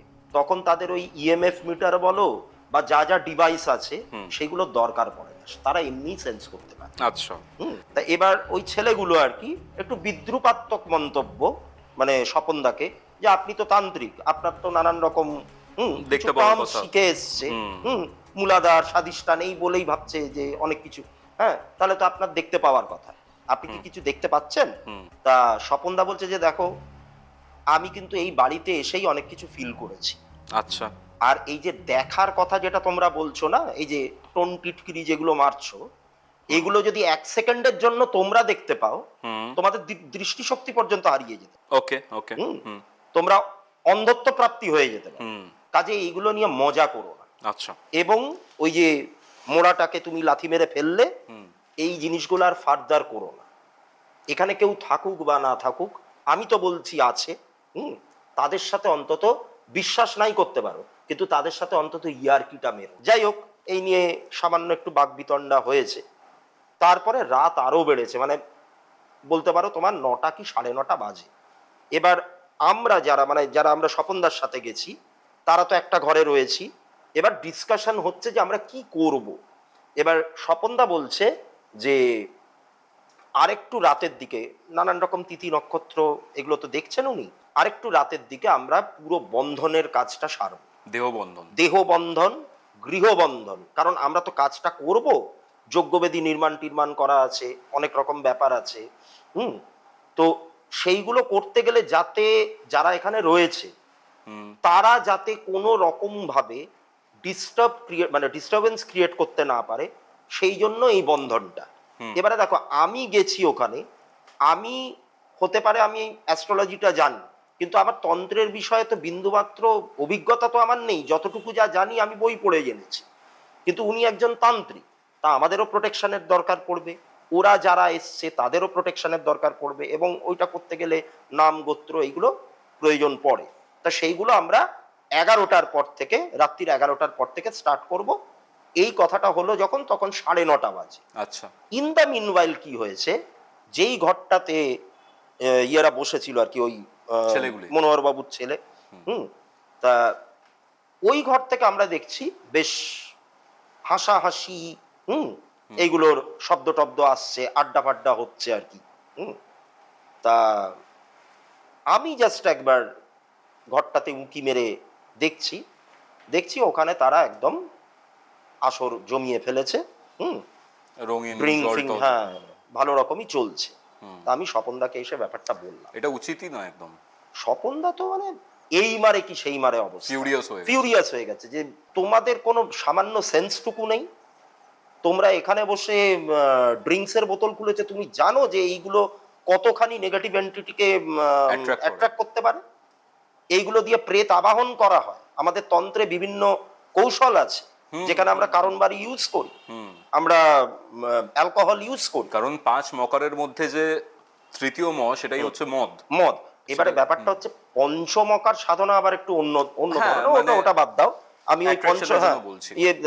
কিন্তু ওই পিশাচ আবাহন, প্রেত আবাহন, তাতে তো এইগুলোর একটা ইউসেজ মারাত্মক রকম আছে। তা তোমরা এইসব করবে বলে এসছো, তোমরা না ইনভেস্টিগেট করবে? কোথায় তোমাদের ইনভেস্টিগেশন? তোমরা তো এখানে আড্ডাবাজি করছো, মদ খাচ্ছ। সিম্পল ভাষায়। তাই মণিদীপ বলে যে ছেলেটি, সে তখন বলছে যে না, আপনি তো দেখলেন আমরা এতক্ষণ ধরে, পুরো সন্ধ্যেটাই তো আমরা নানান রকম ভাবে ঘুরলাম, রান্নাঘরে গেলাম, বাথরুমে গেলাম, এই ঘর সেই ঘর ঘুরে দেখলাম, কোথাও তো আমরা কিচ্ছু প্রেজেন্স ফিল করি। তা আমরা তাই হাল ছেড়ে দিয়েছি, তাই আর এত রাত্রিরে আমরা এখন কোথায় যাব, কি বা করবো। তা বলছে যে এই একটা রাত্রিরও যদি তোমাদের এখানে থাকতে হয়, তাহলে দয়া করে কিছু ডেকারাম মেনটেন করো, আমার কথাটা শুনে চলো, তা না হলে কিন্তু বিপদে পড়তে হবে। কৌস্তব, যেই এই কথাটা বলা হলো, আমরা তো একতলার ঘরে ছিলাম, ঘরটায় একটা জানলা ছিল, জানলাটায় কোনো পর্দা ফর্দা কিচ্ছু নেই, বাইরেটা দেখা যাচ্ছে, আর জানলার বাইরেই বাড়ির সামনের উঠোনটা, ওইদিকে গেট। যেই এই কথাটা স্বপনদার কমপ্লিট হলো, অমনি স্পষ্ট দেখতে পেলাম গেটটা কনস্ট্যান্ট খুলছে বন্ধ হচ্ছে, খুলছে বন্ধ হচ্ছে। এইটা দেখে আমাদের মাথা গেছে ঘুরে, কেউ কোথাও নেই, চারদিকে ফাঁকা, ঠিক আছে, দূরে শ্মশানের আলোটা মানে ক্ষীণ একটুখানি আলো দেখা যাচ্ছে, চারদিক অন্ধকার। চিতার আগুন হ্যাঁ, দেখা যাচ্ছে। বাড়ির সামনে একটা রাস্তা, সেই রাস্তার ধারে টিম টিম করে একটা ল্যাম্পপোস্টের মতো আলো, তার মধ্যে আমরা দেখতে পাচ্ছি গেটটা কনস্ট্যান্ট খুলছে বন্ধ হচ্ছে। ওইটা দেখবার সাথে সাথে যেই ছেলেগুলো ছিল, তারা ইএমএফ মিটার নিয়ে দৌড়েছে ওই গেটের সামনে, রিডিং নিচ্ছে। স্বপনদা ওদের আটকাতে গেল যে তোমরা কি করছো, একটু ওয়েট করে যাও, উন্মাদের মতো করো না। কিন্তু ওরা গেল, গিয়ে ওরা বলছে যে হ্যাঁ, এই জায়গাটায় কিন্তু ম্যাগনেটিক ফিল্ডের যে রেটিংটা, সেটা কিন্তু মারাত্মকভাবে ফ্লাকচুয়েট করছে, যেটা ইন্ডিকেট করছে যে এখানে কেউ একটা রয়েছে। বলতে না বলতেই আমি তোমাকে একটু আগেই বলেছিলাম যে একটা যে উঠোনটাতে একটা কাঠের দোলনা মতো ছিল, দোলনাটা দুলছে। সিরিয়াসলি দোলনাটা কনস্ট্যান্ট দুলছে। দোলনার কাছে যাওয়াতে আমরা প্রত্যেকেই ফিল করতে পারছি শরীর পুরো ঠান্ডা, বরফের মতো একটা ব্যাপার। কোল্ড স্পট তৈরি হয়েছে, একদম কোল্ড স্পট। যে টেম্পারেচার রিডিং নেওয়ার যে যন্ত্রটা, সেটা অন্যান্য জায়গায় দেখাচ্ছে তোমার 18, 20 এরকম দেখাচ্ছে, কিন্তু দোলনার আশপাশটায় একদম মানে তোমার কত বলবো, 11-12-তে নেমে গেছে, এতটাই ঠান্ডা। এখানে একটা কথা বলি, যখন কোনো এরকম নেগেটিভ এন্টিটি বা স্পিরিট থাকে, তখন তারা যখন ম্যানিফেস্ট করার চেষ্টা করে বা দেহ ধারণ করতে চাইছে, সেই সময় এনভায়রনমেন্ট থেকে অনেকটা এনার্জি তাদেরকে নিতে হয়, তাপ শক্তির আকারে নেয়। তো যখন নিচ্ছে ওই পার্টিকুলার জায়গাটা নিজের, তখনই ওটা ঠান্ডা হয়। অ্যাকচুয়ালি দেখো, মানে দেহ ধারণ করা ঠিক নয়, আমাদের চারপাশে যে যা জিনিস রয়েছে, স্পিরিট কি করে, এই যে যেমন ধরো কোনো জায়গায় স্পিরিটের আবির্ভাব হলে পরে ভোল্টেজ ফ্লাকচুয়েট করে, কেন? ইলেকট্রিসিটিও তো একটা এনার্জি। ওরা প্রত্যেকটা জায়গা থেকে জিনিসগুলোকে গ্র্যাব করার চেষ্টা করে, তাদের অস্তিত্বটাকে বোঝানোর জন্য, বোঝাবার জন্য বা স্ট্রং হবার জন্য। হ্যাঁ, স্ট্রং হওয়ার জন্য। তাই জন্যই এই ঘটনাগুলো ঘটে। তারপর কি হলো দোলনার ওখানে? তা ওইটা দেখে তো আমাদের আরো ভয় লেগে গেছে। এবার ওদের কাছে একটা ডিভাইস ছিল, দেখো কিছু জিনিস আছে যেই ডিভাইসগুলোতে স্পিরিটের যে শব্দ, সেগুলো রেকর্ড হয়, কিন্তু সেই রেকর্ডটা তুমি তৎক্ষণাৎ শুনতে পাবে না। না। সেটাকে তোমার ল্যাপটপে বা পরে গিয়ে কম্পিউটারের সাথে গিয়ে নানান রকম করে তুমি তখন ওই আওয়াজটা শুনতে পাবে। কিন্তু আরো একটা ধরনের মেশিন আছে, যে মেশিনটার নামটা আমি ঠিক ভুলে যাচ্ছি, ওদের কাছে ছিল মেশিনটা, যেখানে তুমি তৎক্ষণাৎ ইকোবক্স, ওটাই হবে, তৎক্ষণাৎ যদি কেউ কথা বলে তুমি সেই আওয়াজটা কিন্তু মানে পাবে। একটা মানে রেডিওর মতো আওয়াজ ভেসে আসে, মানে অনেকগুলো কিউমুলেটিভ ওয়ার্ডস নিয়ে একটা সেন্টেন্স ফর্ম হয়। হ্যাঁ, ওরকম একটা আওয়াজ তুমি পাবে।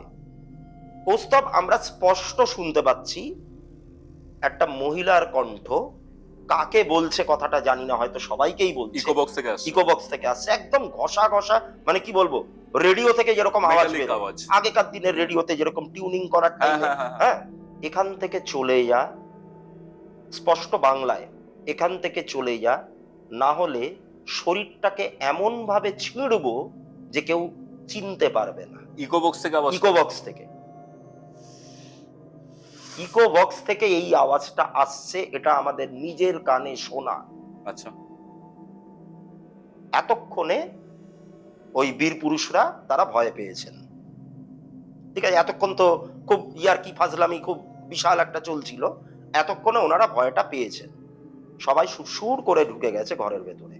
তা স্বপনদা বললো যে তাহলে বুঝলে, আমি বলেছিলাম, প্রমাণ হয়ে গেল, তোমাদের আনা মেশিনেই প্রমাণ হয়ে গেল। বেশি বাড়াবাড়িগুলো করো না, কালকে সকাল হতে না হতেই এখান থেকে চলে যাও। নেহাত রাত্রির হয়ে গেছে, আশপাশ ফাঁকা, না হলে এখনই তোমাদের আমি বার করে দিতাম।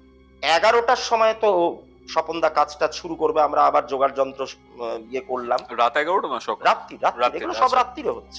11টা বাজার মিনিট 5 আগে আবার ওই মণিদীপরা যেই ঘরে ছিল সেখান থেকে একটা চিৎকার, রীতিমতো চিৎকার। আমরা দৌড়ে গেছি, দেখছি মানে প্রত্যেকের মুখ পুরো ফ্যাকাশে হয়ে গেছে, রং উড়ে গেছে মুখের। কি হলো, চেঁচাচ্ছ কেন? সৃঞ্জয় বলে যে ছেলেটা, যে সব থেকে বেশি ব্যাপারটাকে ক্যাজুয়ালি নিয়েছিল, সে বলছে আমি স্পষ্ট দেখতে পেলাম সিলিং থেকে গলায় ফাঁস পরে একটি পুরুষ মানুষ, যার বয়স 40 থেকে 45-এর মধ্যে হবে, সে ঝুলে রয়েছে, ঘাটটা এরকম কাত করা, জিভটা বেরোনো, চোখগুলো ঠিকরে বেরিয়ে আসছে, ঝুলে রয়েছে, তার বডিটা এরকম ভাবে দুলছে, চোখের পলকে দেখেছে। এই জায়গায় একটা কনসেপ্ট চলে আসছে, যেটা হলো রেসিডুয়াল হন্টিং। আমি এটাতে পরে আসছি। আচ্ছা, আমি আগে আমার ঘটনাটা কমপ্লিট করি। এরকম একটা আওয়াজ এসছে, মানে ওরা দেখতে পেয়েছে, দৃশ্য ওরা দেখতে পেয়েছে। তা তখন স্বপনদাই বলল ওদেরকে যে তোমরা এক কাজ করো, আমরা যেই ঘরটায় আছি তোমরা এখানটায় চলে এসো, তোমাদের ইনভেস্টিগেশন তো যা হওয়ার হয়েছে, বুঝে তো গেছো সবই, এবারে এই ঘরটায় এসে ঢোকো, তা না হলে কিন্তু পরে গিয়ে বিপদ হবে। সবাই আবার ঢুকে পড়েছে, এখন তো আর কারোর কিছু করার নেই। এইবার স্বপনদা শুরু করলেন তার দেহবন্ধনের কাজ। এইটা গেল। এইবার বাকি রাতটুকু সেই অর্থে আর কিছু হয়নি। হ্যাঁ, ধূপধাপ আওয়াজ এগুলো হচ্ছে, এগুলো অনেক কিছুই হচ্ছে, বিভিন্ন রকমের প্রেজেন্স আমরা ফিল করতে পারছি, কিন্তু আর কিছু দেখিনি, বা মানে খুব ভয়ানক রকমের কিছু একটা আমরা ফিল করতে পারি। প্যারানরমাল ইনভেস্টিগেশন যারা করছিল তাদেরও কি দেহবন্ধন করা হয়েছিল? অবশ্যই, তাদেরও দেহবন্ধন করা হয়েছিল। এইবারে প্রথম রাতটা কাটলো, এইভাবেই কাটলো। শেষ রাতের দিকে সবারই একটু চোখ টোক লেগে এসেছিল। পরের দিন সকাল হতে না হতেই ওরা চলে গেল ওখান থেকে। আমরা ওই ভদ্রলোককে ফোন করলাম, তো উনি বললেন যে আমার তো কিছু কাজ আছে, সেগুলো সেরে আমার যেতে যেতে কিন্তু সন্ধ্যাবেলা হয়ে যাবে। তা বললো যে অবশ্যই সন্ধ্যাবেলায় আসবেন, বেশি দেরি করবেন না, 7টা থেকে 7:30-র মধ্যে ঢুকে পড়ুন, আমরা 8টা থেকে কিন্তু কাজে বসে যাব। এইবার 8টার সময়, সারাদিন তো কাটলো, 8টার সময় আমরা কাজে বসেছি। বসবার কিছুক্ষণ আগে, মানে মিনিট 15-20 আগে, আমাদের টিমের মধ্যে একটি ছেলে, অল্প বয়সী, মানে আমাদের মধ্যে জুনিয়র মোস্ট, তার বয়স খুব বেশি হলে 25 থেকে 30-এর মধ্যে হবে। ছেলেটার হঠাৎ করে জ্বর, মানে সারাদিন কিছু বোঝাও যায়নি যে ওর শরীরটা খারাপ বা কিছু, কিন্তু হঠাৎ করে তার জ্বর এসছে। এটা এসছে তোমার 8:45 কি 8:10 এরকম টাইমে ওর জ্বরটা এসে গেছে, মানে চোখ টোক পুরো লাল হয়ে গেছে। মেন ক্রিয়ার সময়। ক্রিয়াতে বসাও হয়নি তখন, শুরু হবে, ঠিক আছে। এইবার যখন ক্রিয়াটা স্টার্ট হচ্ছে, হ্যাঁ, তা আমাদের কাছে যা ওষুধ টষুধ ছিল ওকে খাওয়ানো হলো, জ্বরের ওষুধ আমরা ক্যারি করছিলাম। ক্রিয়াটা যখন শুরু হচ্ছে তখন আমরা ফেস করছি বাধা, আচ্ছা। বিভিন্ন রকম ভাবে বাধা। স্বপনদা একজন অভিজ্ঞতান্ত্রিক, তারও পর্যন্ত গুলিয়ে যাচ্ছে, কনফিউজড হয়ে যাচ্ছে যে কোন উপাচারটাকে সে ব্যবহার করবে, কোন উপাচারটাকে সে ব্যবহার করবে। একটা টিমে যারা রয়েছে অন্যান্য যারা, তাদেরকে বলছে ওই ঘটিটাতে করে, হ্যাঁ, একটা মাটির ঘট, তাতে করে একটুখানি ধূমাবতী প্রয়োগ হবে। এবার ধূমাবতী প্রয়োগ হলে পরে সেখানে কিন্তু কোনো রকম মেটালিক জিনিস ইউজ করা যায় না। ধূমাবতী প্রয়োগ করলে কোনো মেটালের জিনিস ইউজ ইউজ করা যায় না, আচ্ছা, সবই মাটির। মাটির। এটা ছিন্নমস্তার ক্ষেত্রেও তাই, আচ্ছা। ছিন্নমস্তার প্রয়োগেও মাটির জিনিস, মানে 10 মহাবিদ্যার এই দুই দেবীকে মেটালের কোনো কিছু মেটালিক কোনো জিনিস ইউজ করা যাবে না, তাদের পুজো বলো বা তাদের প্রয়োগ বলো। ধরো স্বপনদা তার টিমের কাউকে বলছে যে ওটা দে সেটা দে, হ্যাঁ, ঘরটা হয়তো ধরে নিয়ে আসছে, অটোমেটিক্যালি হাত থেকে ঘরটা পড়ে গেল, পড়ে ভেঙে গেল, ঠিক আছে। স্বপনদা যে আসন বন্ধন করে বসবে, সেই আসনে বসতে পারছে না, বসে কাজটা যে করতে যাবে মনে হচ্ছে যেন ধাক্কা মেরে কেউ ফেলে দিচ্ছে। আচ্ছা। এইরকম ভাবে নানান রকম বিপদ আপদ কিন্তু আমরা ফেস করেছি। এবার যজ্ঞ তো শুরু হয়েছে, ধূমাবতীর যজ্ঞ। আধ ঘন্টা যেতে না যেতে মনে হলো মানে বাড়ির দরজায় কেউ এসে দাঁড়িয়েছে। আমরা দেখলাম, মানে ভদ্রলোককে তো আমরা কখনো সামনাসামনি দেখিনি ওই মনোহর বাবুকে, কিন্তু ওই হোয়াটসঅ্যাপ ডিপিটিপিতে আজকাল তো একটু ছবিটা দেখে নেওয়াই যায়। ওই ভদ্রলোক এসে দাঁড়িয়েছেন। মানে তোমাদের যজ্ঞ স্টার্ট হওয়ার আগে আসতে পারে? আগে আসতে পারেনি, শুরু হওয়ার মিনিট 10 কি 15-র মধ্যে ভদ্রলোক এসছেন। এবার উনি এসে ঢুকলেন। স্বপনদা বললেন যে আপনাকে তো আগে আগে আসতে বলেছিলাম, আপনি দেরি করে ফেলেছেন, কারণ আপনাকে লাগবে এই যজ্ঞে, কারণ প্রপার্টিটা তো আপনার নামে, আপনাকে লাগবে। তা যাই হোক, নাম গোত্র টোত্র নিয়ে ওনাকে বসিয়ে কার্য শুরু হলো। ওনারও কি দেহবন্ধন করে দেওয়া হয়েছে? অবশ্যই, অবশ্যই দেহবন্ধন প্রত্যেকেরই হবে। এবার কাজটা শুরু হওয়ার পর দেখা যাচ্ছে আরো সমস্যা। ভদ্রলোক আসবার পরে সমস্যাটা যেন আরো বেড়ে গেল, ঠিক আছে। এবং ওনাকে যে কাজগুলো করতে বলা হচ্ছে সেই কাজগুলো দেখা যাচ্ছে উনি ঠিক মতো করছেন না। কখনো একটুখানি মানে যজ্ঞ কুণ্ড যেখান থেকে আগুনটা বেরোচ্ছে সেখানে কিছু ফেলতে বলছেন, সেটা ওখানে না ফেলে এমন ভাবে ফেলছেন যে ওটা বাইরে গিয়ে পড়ছে। গ্লাস একটা তুলে রাখতে বলছেন বা কিছু একটা করতে বলছেন, সেই গ্লাসটা তুলে হঠাৎ করে হাত থেকে পড়ে গেল স্লিপ কেটে। এই ব্যাপারগুলো হচ্ছে। স্বপনদা রেগে গেছে যে আপনাকে যেগুলো বলা হচ্ছে আপনি ঠিক মতো করুন, একটু কনসেন্ট্রেশন দিয়ে, এরকম প্রবলেম হলে তো খুব মুশকিল। এইবার এরকম ভাবে বেশ কিছুক্ষণ ধরে চললো। চলার পর একটু খানিকক্ষণের বিরতি, যেই ছেলেটির জ্বর এসছিল আমরা দেখছি যে সে রীতিমতো মানে মাটিতে এলিয়ে পড়ে যায় এরকম অবস্থা, তার শরীরে আর কোনো বল নেই, শরীর ছেড়ে দিচ্ছে। শরীর ছেড়ে দিচ্ছে। তাকে আমরা ধরাধরি করে যেই ঘরটায় আগে আমরা ছিলাম, সেই ঘরে তো আসবাবপত্র বলে তো কিছু নেই, খাটটাট কিছু নেই, একটা জাস্ট ছেঁড়া করা একটা মানে জাজিমের মতো পাতা, তার উপরে আমরা একটুখানি শুইয়ে দিলাম, চাদর টাদর টেনে দিলাম, মানে সে ঠকঠক করে কাঁপছে, জ্বর এলে যেরকম করে লোকে। এইবার যখন ওই ঘর থেকে আমরা বেরিয়ে আসছি, আমরা যখন ওকে গিয়ে মানে ধরাধরি করে শুইয়ে দিলাম, ওই ভদ্রলোক কিন্তু যজ্ঞবেদীর সামনে থেকে ওঠেন, উনি ওখানেই বসে রয়েছেন। আমরা বেরিয়ে দেখছি ভদ্রলোক নেই, নেই নেই, ভদ্রলোক নেই। কোথায় গেলেন কোথায় গেলেন এই করতে করতে স্বপনদার মোবাইল বেজে উঠলো। দেখছে মনোহর বাবুর নাম্বার, মানে মনোহর বাবু কলিং। ওকে ওকে, ফোন ধরেছেন স্বপনদা। ওনাকে ওই রকম মানে অবাক হতে আমি কোনোদিন দেখি, ঠিক আছে। হ্যাঁ বলুন স্বপন বাবু, আমি বোধহয় আর আসতে পারবো না, রাস্তার ওপর আমার গাড়ি খারাপ হয়ে গেছে। সিরিয়াসলি দেখেছো? সিরিয়াসলি। তাহলে প্রশ্নটা হলো, অতক্ষণ ধরে যে বসেছিল মনোহর বাবু হয়ে, তিনি কে? তার তো আবার দেহবন্ধনও করা হয়েছে। তার আবার দেহবন্ধন করা হয়েছে। এটা এটা এটা পসিবল, কিভাবে পসিবল? এটা হয়েছে, কিভাবে পসিবল আমি জানি না, কিন্তু হয়েছে আমার চোখে দেখা, আমার নিজের চোখে দেখা। এবং তুমি একটা জিনিস ভেবে দেখো, গা লোম খারাপ হয়ে গেছে। ওরকম হওয়ারই কথা, আমি ওখানে ছিলাম।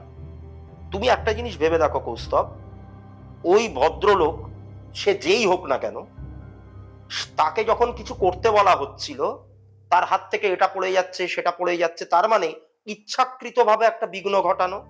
এত বড় ভাবে বিঘ্ন ঘটানো এটা। আমাদের অনেকগুলো টাইম নষ্ট হলো। সব এবারে তো বাকি যারা রয়েছে, তান্ত্রিক হোক যাই হোক, আউট হয়ে ভয় গেছে। প্রত্যেকের করবেই। হুম। ভয় জিনিসটা সবার থাকে, যে বলবে ভয় করে না সে বাজে কথা বলছে, মিথ্যা কথা বলছে। প্রাণের ভয়, মৃত্যু ভয় অশরীরীদের হাতে, এটা একটা ডেঞ্জারাস ভয়। কিরকম মৃত্যু পাবে তারও কোনো মানে আমারই তখন মনে হচ্ছে ছেড়ে দে মা, খেতে পারছি, আমি এলাম কেন, হুম। মানে বাড়ি ফিরতে পারবো কিনা। তখন যারা খারাপ তারাই আমার কাছে ভালো হয়ে যাচ্ছে আর কি। কাকে মানে ফোন করে লাস্ট কথা বলার মতো একটা অবস্থা। তুমি কি তোমার বউয়ের কথা বলছো? কিছু জিনিস বুঝে নিতে হয় আর কি। একদম। হ্যাঁ, তারপর যে আমি আমার ছেলেটার মুখ দেখতে পাবো কিনা, হুম, মায়ের মুখ দেখতে পাবো কিনা, এইরকম একটা ফিলিংস হচ্ছে। হুম। তা যাই হোক, স্বপনদা বললো যে ভয়ের কিছু নেই, আমি তো উপস্থিত প্রত্যেকের দেহবন্ধন করে রেখেছি।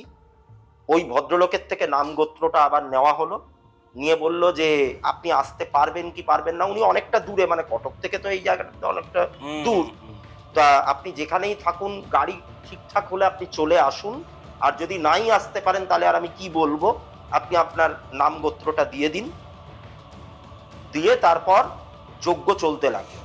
মিথ্যে বলবো না, মানে যজ্ঞটা আর যতক্ষণ বাকি ছিল ততক্ষণ কিন্তু আর কোনো রকম সমস্যা হয়নি। হয়নি। সকাল যখন হলো, ভোরবেলা, তখন আবার মনোহর বাবুকে ফোন করা হয়েছে। মনোহর বাবু বললেন যে আমার গাড়িটা তারপরেও তার আরো 1-1.5 ঘন্টা পর ঠিক হয়েছে। হুম, আমি ওই বাড়ির দিকেই আসছি, আমি অন দা ওয়ে আছি। মানে জাস্ট ভোরের আলোটা ফুটেছে। কৌস্তব, যেই ঘরটাতে ড্যাম্প গুলো ছিল, ড্যাম্প নেই, সিরিয়াসলি? একটা ড্যাম্পের চিহ্ন পর্যন্ত নেই, চারকোলের যে আঁকাগুলো। সেগুলোও নেই।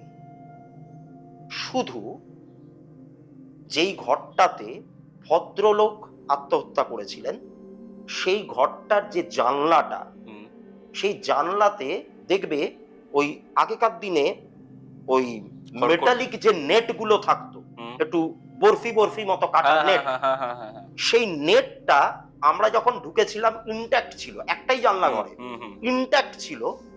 সেই নেটটাকে মনে হচ্ছে মাঝখান থেকে কেউ চিরে ফালা ফালা করে দিয়েছে। নেটটা খুলে, মানে এরকম দুভাগে ভাগ হয়ে, একটা এদিকে হেলে একটা এদিকে হুম, হেলে, হুম। ওই রকম ভাবে কেউ ওটাকে ভেঙেছে আচ্ছা। বা খুলেছে। জানলায় পাল্লা ছিল না কোনো, মানে পরিত্যক্ত নেটটাই বাড়ি, ছেঁড়া, just। নেটটাই ছেঁড়া।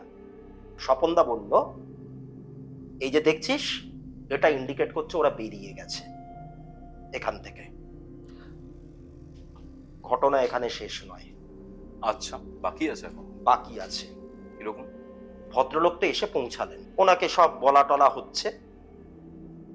হঠাৎ ওনার ছেলে মণিদীপ ওনাকে ফোন করেছেন, মনোহর বাবুকে। সৃঞ্জয় কটকে পৌঁছেছে, তো মানে ওদের বাড়িতেই উঠবে। কটকে পৌঁছে তার মারাত্মক জ্বর, আচ্ছা।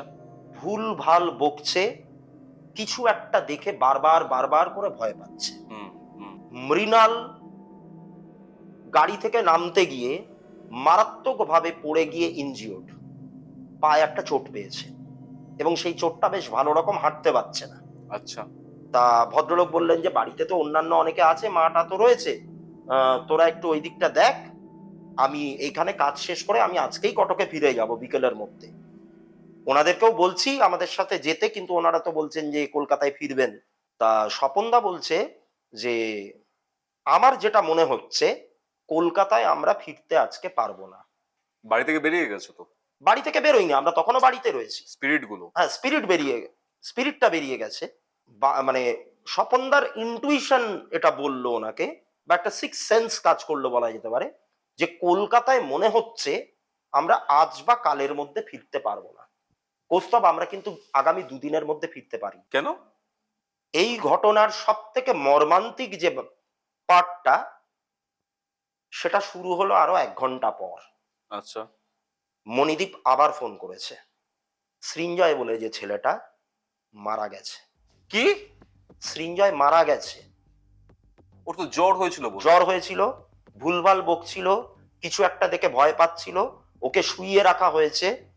তার মিনিট 15 পর ওরা গেছে আর কি ওর সাথে একটুখানি দেখা করতে বা কথা বলতে, কিছু খাবি কিনা, দেখছে ও কোনো কথাবার্তা বলছে না। পালস চেক করেছে, পালস পাইনি। ফ্যামিলি ফিজিশিয়ানকে ফোন করা হয়েছে, উনি এসে দেখে বলছেন, আমার অভিজ্ঞতা বলছে মৃত, কিছুক্ষণ আগেই ওর মৃত্যু হয়েছে।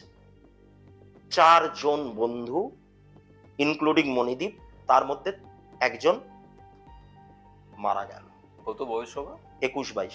ভেবে দেখো, সৃঞ্জয়ের মধ্যেই কিন্তু অবিশ্বাসটা সব থেকে বেশি ছিল, বা পরিহাস করেছিল। পরিহাস করেছিল। স্বপনদা কিন্তু বলেছিল, মানো চাই না মানো, অসম্মান করো না। ও শোনেন। তা না হলে জলজ্যান্ত একটা ছেলে, যার মধ্যে কোনো রকম অ্যাবনর্মালিটি আমরা দেখিনি শারীরিক, সে খুর্দা রোড থেকে কটক যাওয়ার পথে তার জ্বর চলে এলো, আর সে এমনই জ্বর যে সে মারা যাবে। কিছু বলার নেই। কিছু বলার নেই। স্বপনদা বলল, এই যে এন্টিটিটা এখানে, ওই ঘটনাটা শুনে আর কি, সৃঞ্জয়ের মৃত্যু সংবাদটা পেয়ে, এই যে এন্টিটিটা এখানে ছিল, তাকে তো আমি বেঘর করলাম। দেহ বন্ধন তো বেশিক্ষণ দেহ বন্ধন থাকে না, করে কেটে রাখা যায় না। হুম। আশ্রয়হীন হয়ে পড়লো, প্রচন্ড রকমের মানে কি বলবো, প্রতিহিংসা পরায়ণ স্পিরিট, আত্মহত্যার ব্যাপার। তারা হিংসার বশে সৃঞ্জয়ের ওপরে ভরটা করেছে বা কোনোভাবে ওকে মেরে দিয়েছে। মণিদীপকে স্বপনদা বলল, তোমরা যা যা রেকর্ড করেছো, ওরা তো ওই গেট খুলছে বন্ধ হচ্ছে, দোলনা দুলছে, যা যা প্রমাণ তোমাদের কাছে রয়েছে তোমরা এক্ষুনি ডিলিট করো, তা না হলে কিন্তু মৃত্যু মিছিল শুরু হবে, তোমরা কেউ বাঁচবে না প্রাণে। এক্ষুনি যা যা আছে সব ডিলিট করো। মণিদীপ তখন আর কথা বাড়ায়নি, এক এক করে ডিলিট করতে শুরু করেছে। এবার আমরা গেলাম কটকে। আমরা প্রত্যেকে মানে মনোহর বাবুর গাড়িতে, যে আপনি তো দেখলেন আপনার বাড়ি এখন বিপন্মুক্ত, আমরা এবারে কটকে গেছি। কটকে গিয়ে এবার ওই যে ছেলেগুলো ছিল, স্বপনদা এবার তাদেরকে পরীক্ষা করছে যে তাদের কারোর সাথে কিছু হয়ে রয়েছে কিনা। দেখছে যে মোটামুটি মণিদীপকে বাদ দিয়ে মোটামুটি প্রত্যেকেই, আর এই যে উদ্যোগটা মানে বিভিন্ন রকমের অ্যাপারেটাস কিনে এই যে উদ্যোগটা, এই যে মানে ইনভেস্টিগেশনটা করবে, এইটার উদ্যোগ কিন্তু মেন মণিদীপের ছিল না, এটা ছিল হচ্ছে অনুপ বলে যে ছেলেটা তার। অনুপ এবং মৃণাল, এই দুজনের কিন্তু সব থেকে বেশি উদ্যোগটা ছিল। ওদের সঙ্গে খানিকটা হলেও কিন্তু এই নেগেটিভ এনার্জি ক্লগড হয়ে আছে, অর্থাৎ স্বপনদাকে আরো একটা ক্রিয়া করতে হবে। কিন্তু সৃঞ্জয়কে বাঁচানো গেল না। ক্রিয়াদি করা হলো, সৃঞ্জয়ের বাড়িতে খবর পাঠানো হলো, মানে ঘটনাটা সবই দেখো, সবই কিন্তু মিটলো, একটা প্রাণ চলে একটা প্রাণ কিন্তু চলে গেল, যেটা আমি কোনো দিন ভুলতে পারবো না। এটা তো হওয়ার কোনো দরকার ছিল না, ডেফিনেটলি। মানে একদম শেষ করে দিয়ে চলে গেল। আমি দেখি এখন অনেকে ঝোঁকের বসে বা ইন্টারেস্ট নিয়ে এরকম প্যারানরমাল ইনভেস্টিগেশন করতে যায় ভিন্ন বিসর্গ না জেনে, সেটা যে কত বড় প্রবলেমেটিক ব্যাপার। কারণ হতে পারে, অবশ্যই হতে পারে। কারণ আমি মানে আমার যেটা মনে হয়, যেটা স্বপনদা আমাকে পরে বলেছিল, এই যে প্রমাণটা, এই প্রমাণগুলো ওরা যদি ভাইরাল করতো, তাহলে তো ব্যাপারটা জানাজানি হয়ে যেত। স্পিরিটরা এটা পছন্দ করে না। একটা স্পিরিট যখন একটা আশ্রয়ে রয়েছে, ঠিক আছে, একে তো আত্মহত্যা করার ব্যাপার, সে তো একটা টাইম লুপের মধ্যে পড়ে গেছে।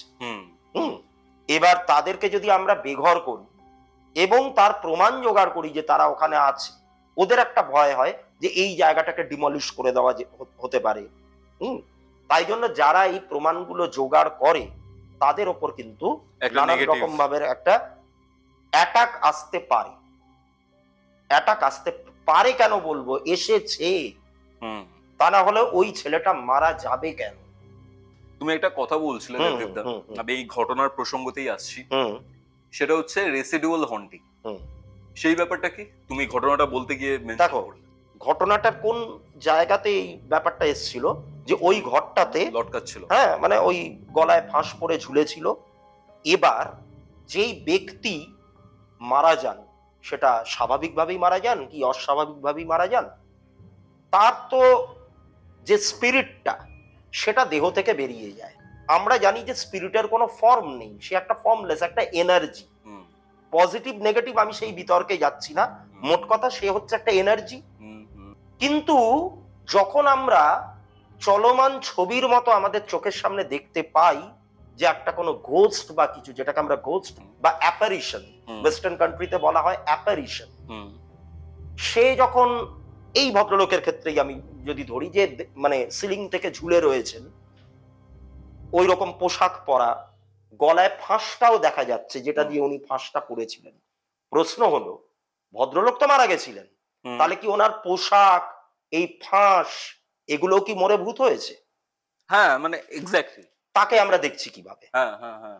আদপে যেটা আমরা ওখানে দেখলাম, মানে আমরা তো দেখিনি, ওই ছেলেগুলো দেখেছিল, যেটা তারা দেখেছিল, ওটা স্পিরিট নয়, স্পিরিট নয় ওটা। ওটা স্পিরিট নয়, তাহলে কি ওটাই হচ্ছে রেসিডুয়াল হন্টিং। ব্যাপারটা একটু বল। ব্যাপারটা হচ্ছে কিরকম, ধরো আজকে আমরা এখানে বসে পডকাস্টটা করছি, হুম জিনিসটা ভিডিও হচ্ছে, হুম ভিডিওতে রেকর্ডেড হচ্ছে, হুম পরবর্তীকালে এটা আপলোড হবে হুম একদিন না একদিন। হুম। এবার যারা ওটাকে দেখবে, তারা কি বর্তমানের ঘটনাটা দেখছে, না। অনেকদিন আগে রেকর্ড হওয়া একটা জিনিস দেখছে? হুম হুম তার মানে কি, ভিডিওতে পুরো ঘটনাটা, এই যে তোমার সাথে আমার যে কনভারসেশনটা চলছে, এই যে কথাবার্তা, বাক্যালাপ, হুম। এটা একটা জায়গায় স্টোর হচ্ছে, মেমোরি কার্ডে। পরবর্তীকালে মেমোরিতে, পরবর্তীকালে লোকে সেটাকে দেখছে, হুম হুম হুম ঠিক আছে? তখন তারা বলবে যে আমি কৌস্তবকে দেখলাম, বা আমরা দেবাদীপকে দেখলাম। হুম হুম। ঠিক সেরকমই প্রকৃতির, ইউনিভার্সের একটা মারাত্মক ক্ষমতা রয়েছে, আচ্ছা। সেটা হচ্ছে কোনো ঘটনাকে স্টোর করবার ক্ষমতা, হুম হুম। রেকর্ড করবার ক্ষমতা, আচ্ছা। ঠিক আছে? হুম ধরো এই ঘরটাতে হুম একটা কোনো ইনসিডেন্ট ঘটছে, হুম। একটা কিছু, একটা যে কোনো ঘটনা তুমি ধরো একটা ঘটছে, ঘটছে। সেই ঘটনাটা আমরা প্রযুক্তির মাধ্যমে, টেকনোলজির মাধ্যমে, আমরা তো ক্যামেরা ভিডিওতে রেকর্ড করছি, Capture সেটা করছি। বাদ দাও, এখানে তো আর্টিফিশিয়াল একটা ব্যাপার আছে। কিন্তু আমাদের চারপাশে যে ইউনিভার্স, আমরা তো পুরোটাই তো প্রকৃতির দ্বারা তো আবৃত, একদমই। তো তার মধ্যে যে পার্টিকেলস গুলো রয়েছে, তাদেরও কিন্তু একটা অদ্ভুত ক্ষমতা থাকে যে কোনো ঘটনাকে স্টোর করবার। স্টোর করবার, রেকর্ড ঘটনার করবার। মেমোরিটাকে। হ্যাঁ, করলো। এবারে এই ঘরে যে ঘটনাটা ঘটছে, সেটা স্টোর হয়ে গেল।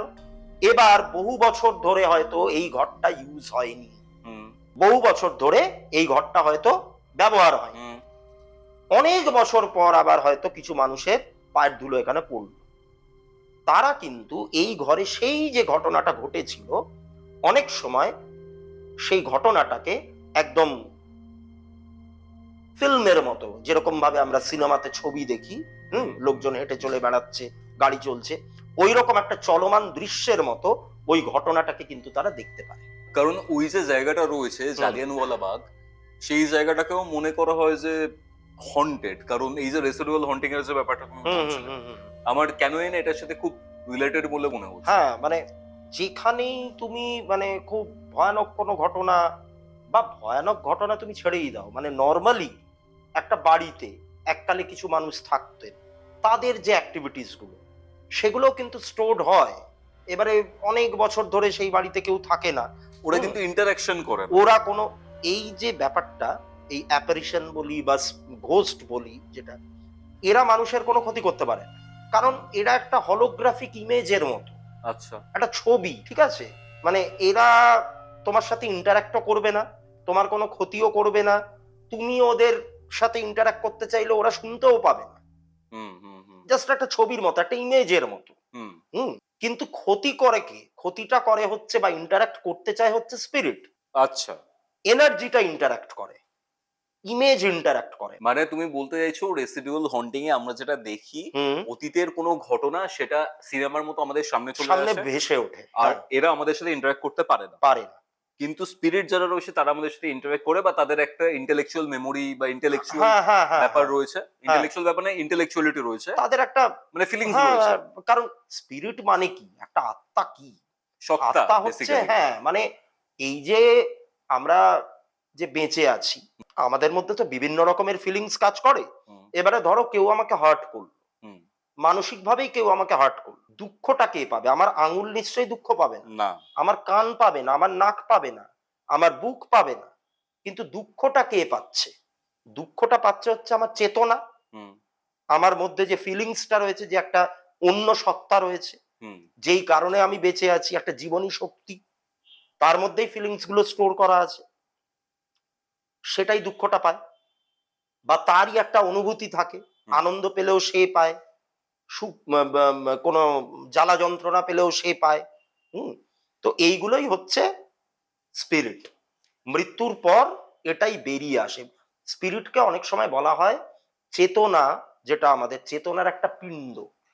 ধরো হুম, রেসিডুয়াল হন্টিং এর যে ব্যাপারটা তুমি বললে, হুম, হলোগ্রাফিক একটা ইমেজ যেটা সিনেমার মতো করে আমাদের সামনে প্লে হচ্ছে হুম, একটা হুম, হুম, পার্টিকুলার হুম, জায়গাতে, হুম, হুম, সেটা ইউনিভার্স একটা মেমোরি ধরে রাখে, সেটাকেই রিপিট করছে। রিপিট করছে। এই যে রেসিডুয়াল হন্টিং, ধরো তুমি আমি বসে পডকাস্ট করছি, কয়েক বছর পর এই জায়গাটাতে কেউ এসে আমাদের এই ইমেজটাকে দেখতে পাচ্ছে অ্যাজ হুম, পার হন্টিং। হুম, এক্ষেত্রে কি ম্যান্ডেটারি যাদের রেসিডুয়াল হন্টিংটা দেখানো হচ্ছে বা দেখাচ্ছে ইউনিভার্স, প্রত্যেককে মৃত হতে হবে না, এরকম? না, এখানেই হচ্ছে মজার ব্যাপারটা। খুব ইন্টারেস্টিং একটা কোয়েশ্চেন করলে তুমি।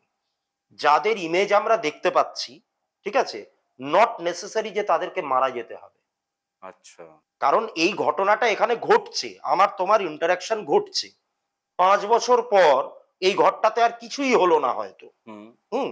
আমরাও বেঁচে আছি। হুম, তুমি এক জায়গায়, আমি এক জায়গায়।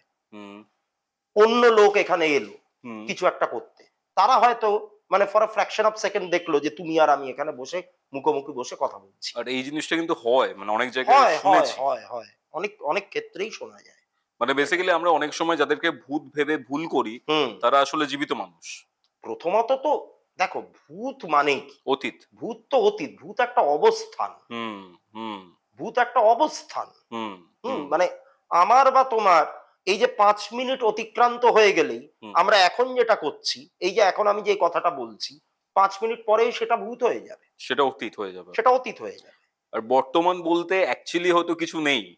কারণ আমি এই যে বললাম বর্তমান হুম, ওয়ার্ডটা, সেটাই কিন্তু অতীত হয়ে গেল একটু অতীত পরে। হয়ে গেল অবশ্যই। খুব ইন্টারেস্টিং কনসেপ্ট এটা। হ্যাঁ, তো কাজেই ওটা তুমি ঠিকই বলেছো যে যাদের ইমেজটা আমরা দেখতে পাচ্ছি যে নট নেসেসারি যে তাদেরকে মারা যেতেই হবে। স্পিরিট ওয়ার্ল্ড এই যে ব্যাপারটা রয়েছে এটা খুব ইন্টারেস্টিং। তুমি হুম, আমাকে বলছিলে স্পিরিট ওয়ার্ল্ড নিয়েও কিছু বলবে। হুম। আ কি স্পিরিট ওয়ার্ল্ডটা বেসিক্যালি? দেখো, স্পিরিট ওয়ার্ল্ড নিয়ে তো আমরা বহু বইপত্র, পুঁথি, গ্রন্থ হুম, ঘাটাঘাটি করেছি। আমিও অনেক কিছু পড়েছি। কিন্তু আমরা তো কেউ স্পিরিট ওয়ার্ল্ডটা দেখিনি, প্রত্যক্ষ না, করিনি।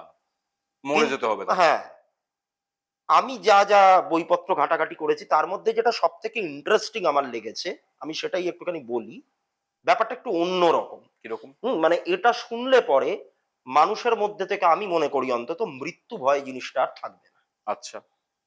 একজন আমেরিকান সাইকোলজিস্ট বা সাইকিয়াট্রিস্ট যাই বলো না কেন, তিনি তার ভদ্রলোকের নাম হচ্ছে ম্যাথিউ ম্যাকে। আচ্ছা। তার এক মানে তার এক সন্তান, তার বয়স বোধহয় ওই ২০ অতিক্রান্ত হয়েছিল। তখনই সে মারা যায়। মারা যায় এবং সেটা অপঘাতে মৃত্যু ছিল। আচ্ছা, সে বোধহয় খুন হয়। আচ্ছা। এবার স্বাভাবিকভাবেই সন্তান শোক, পুত্র শোক ভদ্রলোক পাচ্ছেন। এবার মৃত্যুর পর তার ছেলের নাম ছিল জর্ডন। হুম। ঠিক আছে? এই জর্ডন তার সাথে দেখা করতে আসে। মৃত্যুর পর দেখা করতে মৃত্যুর আসে। পর দেখা করতে আসে হুম, তার বাবার সাথে। হুম, এবং সে মানে তখন যেই জগতে বিচরণ করছে বা যেই জগতে রয়েছে সেই ওয়ার্ল্ডটার ব্যাপারে অনেক কিছু তার বাবাকে জানায়। ওকে, ওকে। হুম? ওনাদের মধ্যে যে কনভারসেশনটা হয় বাবা আর মৃত ছেলের মধ্যে সন্তানের মধ্যে যে কনভারসেশনটা হয় সেটাই পরবর্তীকালে সেই মনোরোগ বিশেষজ্ঞ ডক্টর ম্যাকে তিনি একটা বইতে লেখেন, এবং সেটা একদম তার ছেলের জবানবন্দিতে আর কি। তা জর্ডান বলছে যে স্পিরিট ওয়ার্ল্ড যেটাকে আমরা বলি, সেটা খুব অদ্ভুত একটা জায়গা। যখনই কারণ, মানে সে তার নিজের অভিজ্ঞতাটা বলছে যে যখনই তার মৃত্যু ঘটলো, মৃত্যু ঘটবার পর অর্ধেক মানুষ তো বুঝতেই পারে না যে সে মৃত। স্বাভাবিক মৃত্যুর ক্ষেত্রেও তারা মানতে চায় না, যেটা আমরা নিয়ার ডেথ এক্সপিরিয়েন্সের ক্ষেত্রেও জানি, সেই বিষয়ে আমি একটু পরে আসছি। তা এবার প্রথমত তারা বুঝতে পারে না তারা মৃত। অপঘাতে মৃত্যু বা আত্মহনন হলে পরে সেই ব্যাপারটা তো আরো গভীরভাবে হয়ে যায়। কিন্তু কোনো কারণে জর্ডান বুঝেছিল যে তার দেহে প্রাণ নেই। আচ্ছা, তাও সেটা বুঝেছিল তার মৃত্যু হওয়ার, মানে ঘটনাটা যে ঘটলো তারও মিনিট 15 থেকে 20 পরে। কারণ সে দেখছে যে মানে within a fraction of second সে তার প্রেমিকার বাড়িতে গিয়ে উপস্থিত হয়েছে মৃত্যুর পর। সেখানে সে সূক্ষ্মদেহে পৌঁছে গেছে, তাদেরকে ডাকছে, তার বাড়ির লোকজনকে ডাকছে, কিন্তু কেউ তার কথা শুনতে পাচ্ছে না।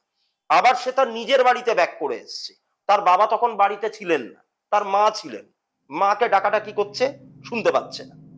হঠাৎ সে দেখতে পেল বা ফিল করতে পারলো, দেখতে পেল বললে ভুল হবে, যে একটা মানে কি বলবো, একটা ইনভিজিবল ফোর্স প্রচন্ড জোরে তাকে যেন টেনে নিয়ে কোথাও একটা চলে যাচ্ছে। আচ্ছা, সেটা অনেক অনেক দূরে, মানে যেটাকে আমরা বাংলায় বলে থাকি অনন্তের পথে যাত্রা। তো সেরকম ভাবেই তাকে টানতে টানতে যেন অনেক দূরে কোথাও একটা নিয়ে যাচ্ছে। যেতে যেতে যেতে যেতে একটা জায়গায় গিয়ে তাদের যাত্রাটা থেমে গেল। ঠিক আছে, সেখানে জর্ডান দেখতে পাচ্ছে যে তার সাথে যেই জায়গাটা সে পৌঁছালো সেই জায়গায় প্রচুর এরকম বিদেহীরা দাঁড়িয়ে রয়েছে, যেন কিছুর অপেক্ষায় তারা রয়েছে। অনেকটা তোমার ওই কি বলবো এয়ারপোর্টের লাউঞ্জের মতো। লোকজন বসে থাকে ফ্লাইট কখন আসবে, হ্যাঁ, অপেক্ষা করে, ওয়েটিং লাউঞ্জ। তা সেই অনেকটা লাউঞ্জের মতো একটা জায়গা, সেখানে প্রচুর স্পিরিটরা এইভাবে বসে আছে বা দাঁড়িয়ে আছে, কিছু একটা হচ্ছে। ওই যে জায়গাটা, ওইটাকে বলা হচ্ছে ল্যান্ডিং প্লেস। এবং ওখানে স্পিরিটদেরকে স্পিরিট বলা হচ্ছে না, বইটাতে একটা অদ্ভুত টার্ম ইউজ করা হয়েছে। স্পিরিটদেরকে ওখানে বলা হচ্ছে বার্ডোস, BARDOS, বার্ডোস। বার্ডোস কি কোনো আক্ষরিক মানে আছে? আমি এই মানেটা এখনো গুগল সার্চ করিনি, আমি জাস্ট পড়ে যেটুকু বুঝেছি আমি সেটাই তোমাকে বলছি, হয়তো কোনো মানে থাকলেও থাকতে পারে। ওই যে ল্যান্ডিং প্লেসটা, ওই ল্যান্ডিং প্লেস থেকে তোমার দুটো ঘটনা ঘটতে পারে তোমার সাথে। এক, তুমি ডাইরেক্ট এন্ট্রি পেয়ে গেলে স্পিরিট ওয়ার্ল্ড, আর নয়তো ওখান থেকে তোমাকে অন্য একটা জায়গায় নিয়ে যাওয়া হলো, যেটাকে বলা হচ্ছে হিলিং প্লেস। আচ্ছা, এবার জর্ডানের ক্ষেত্রে জর্ডান ডাইরেক্ট স্পিরিট ওয়ার্ল্ডে এন্ট্রি পেয়ে গেছিল। এবার হিলিং প্লেসটা কি? হিলিং প্লেসটা হচ্ছে যারা মৃত্যুর পর এখনো তাদের মধ্যে জাগতিক যে মোহ মায়াগুলো কাটিয়ে উঠতে পারেনি এবং মৃত্যুটাকে যারা মেনে নিতে পারে, তাদেরকে ওই হিলিং প্লেসে নিয়ে গিয়ে স্পিরিট গাইড যারা রয়েছে তারা তাদেরকে হিল করে, অর্থাৎ তাদেরকে মৃত্যুটাকে স্বীকার করতে শেখায়। বা অনেক সময় এমন হয় যে পৃথিবী ছেড়ে চলে গেছে, দেহ ছেড়ে চলে গেছে, জীবিত থাকাকালীন তাদের যে সমস্ত, যাদের সাথে ঝগড়া, অশান্তি, হানাহানি, হিংসা, এই ব্যাপারগুলো যাদের সাথে ছিল, সেগুলো তারা ভুলতে পারছে না, সেই ব্যাপারটা থেকে তারা বেরিয়ে আসতে পারছে না, ক্ষমা করতে পারছে না। তখন তাদেরকে ওই হিলিং প্লেসে নিয়ে যাওয়া হয়। এবং হিলিং প্লেসে স্পিরিটরা তারা নাকি একটা ইটার্নাল স্লিপের মধ্যে চলে যায়, একটা চির ঘুমের মতো, একটা ট্রান্সের মতো একটা ব্যাপারে থাকে। জায়গাটা খানিকটা ওই হসপিটালের মতো বলতে পারে। সেখানে তারা অনেক দিন কাটায় যতক্ষণ না তারা এই সত্যিটাকে স্বীকার করতে পারে যে তারা মারা গেছে, তারা মারা গেছে, তারা বা কোনো মোহ যতক্ষণ। এবং দেখো, আমি আরো একটা ব্যাপার বলি এখানে, আমরা তো জানি যে আমাদের সনাতন ধর্ম যেটা, তাতে ভিন্ন ভিন্ন ধরনের মৃত্যুর ভিন্ন ভিন্ন পরিণতি হয়। অর্থাৎ স্বাভাবিক মৃত্যুর একরকম পরিণতি, আত্মহত্যার ক্ষেত্রে আরেক রকম পরিণতি স্পিরিটদের ক্ষেত্রে, আর অপঘাতে মৃত্যু হলে আরেক রকমের পরিণতি। আমরা জানি যে স্বাভাবিক মৃত্যু যাদের হয়, মানে কামনা বাসনা এগুলো তো প্রত্যেকেরই থাকবে, অর্থাৎ প্রেতজনই 99% সবারই প্রেতজনই প্রাপ্ত হবে, মোক্ষ লাভ কারোরই হবে। কিন্তু আমরা যেটা জানি যে বিশেষ করে আত্মহত্যা এবং অপঘাতে মৃত্যু, তারা কিন্তু পৃথিবীতে আটকা পড়ে যায়, আমাদের রেলমের মধ্যেই কিন্তু তারা ঘোরাফেরা করে আমাদের চারিপাশে। ব্যাপারটা হচ্ছে এই যে স্পিরিট ওয়ার্ল্ডের কথাটা বলা হচ্ছে, এই যে একটা ফোর্স যেটা জর্ডানকে টেনে নিয়ে গেছে, এখানে কিন্তু ফোর্সটা কাজ করেছে, তার থেকেও বেশি কাজ করেছে জর্ডানের ইচ্ছা শক্তি। অর্থাৎ যখন কেউ মারা যাচ্ছে, জর্ডান মানে যে মুক্তি মানে যে মারা গেছে আর কি, ওই ছেলেটি, তারই তো জবানবন্দি ওই লেখাটা। আমি এমনি নর্মাল সেন্সে বলছি, মানে কেউ ধরো মারা গেল, এবার তাকে যখন স্পিরিট ওয়ার্ল্ডে যেতে হবে, যেই ফোর্সটা তাকে টেনে নিয়ে যেতে হবে, এবারে এই ফোর্স আমরা নানান লোকে নানান রকম নাম দেয়।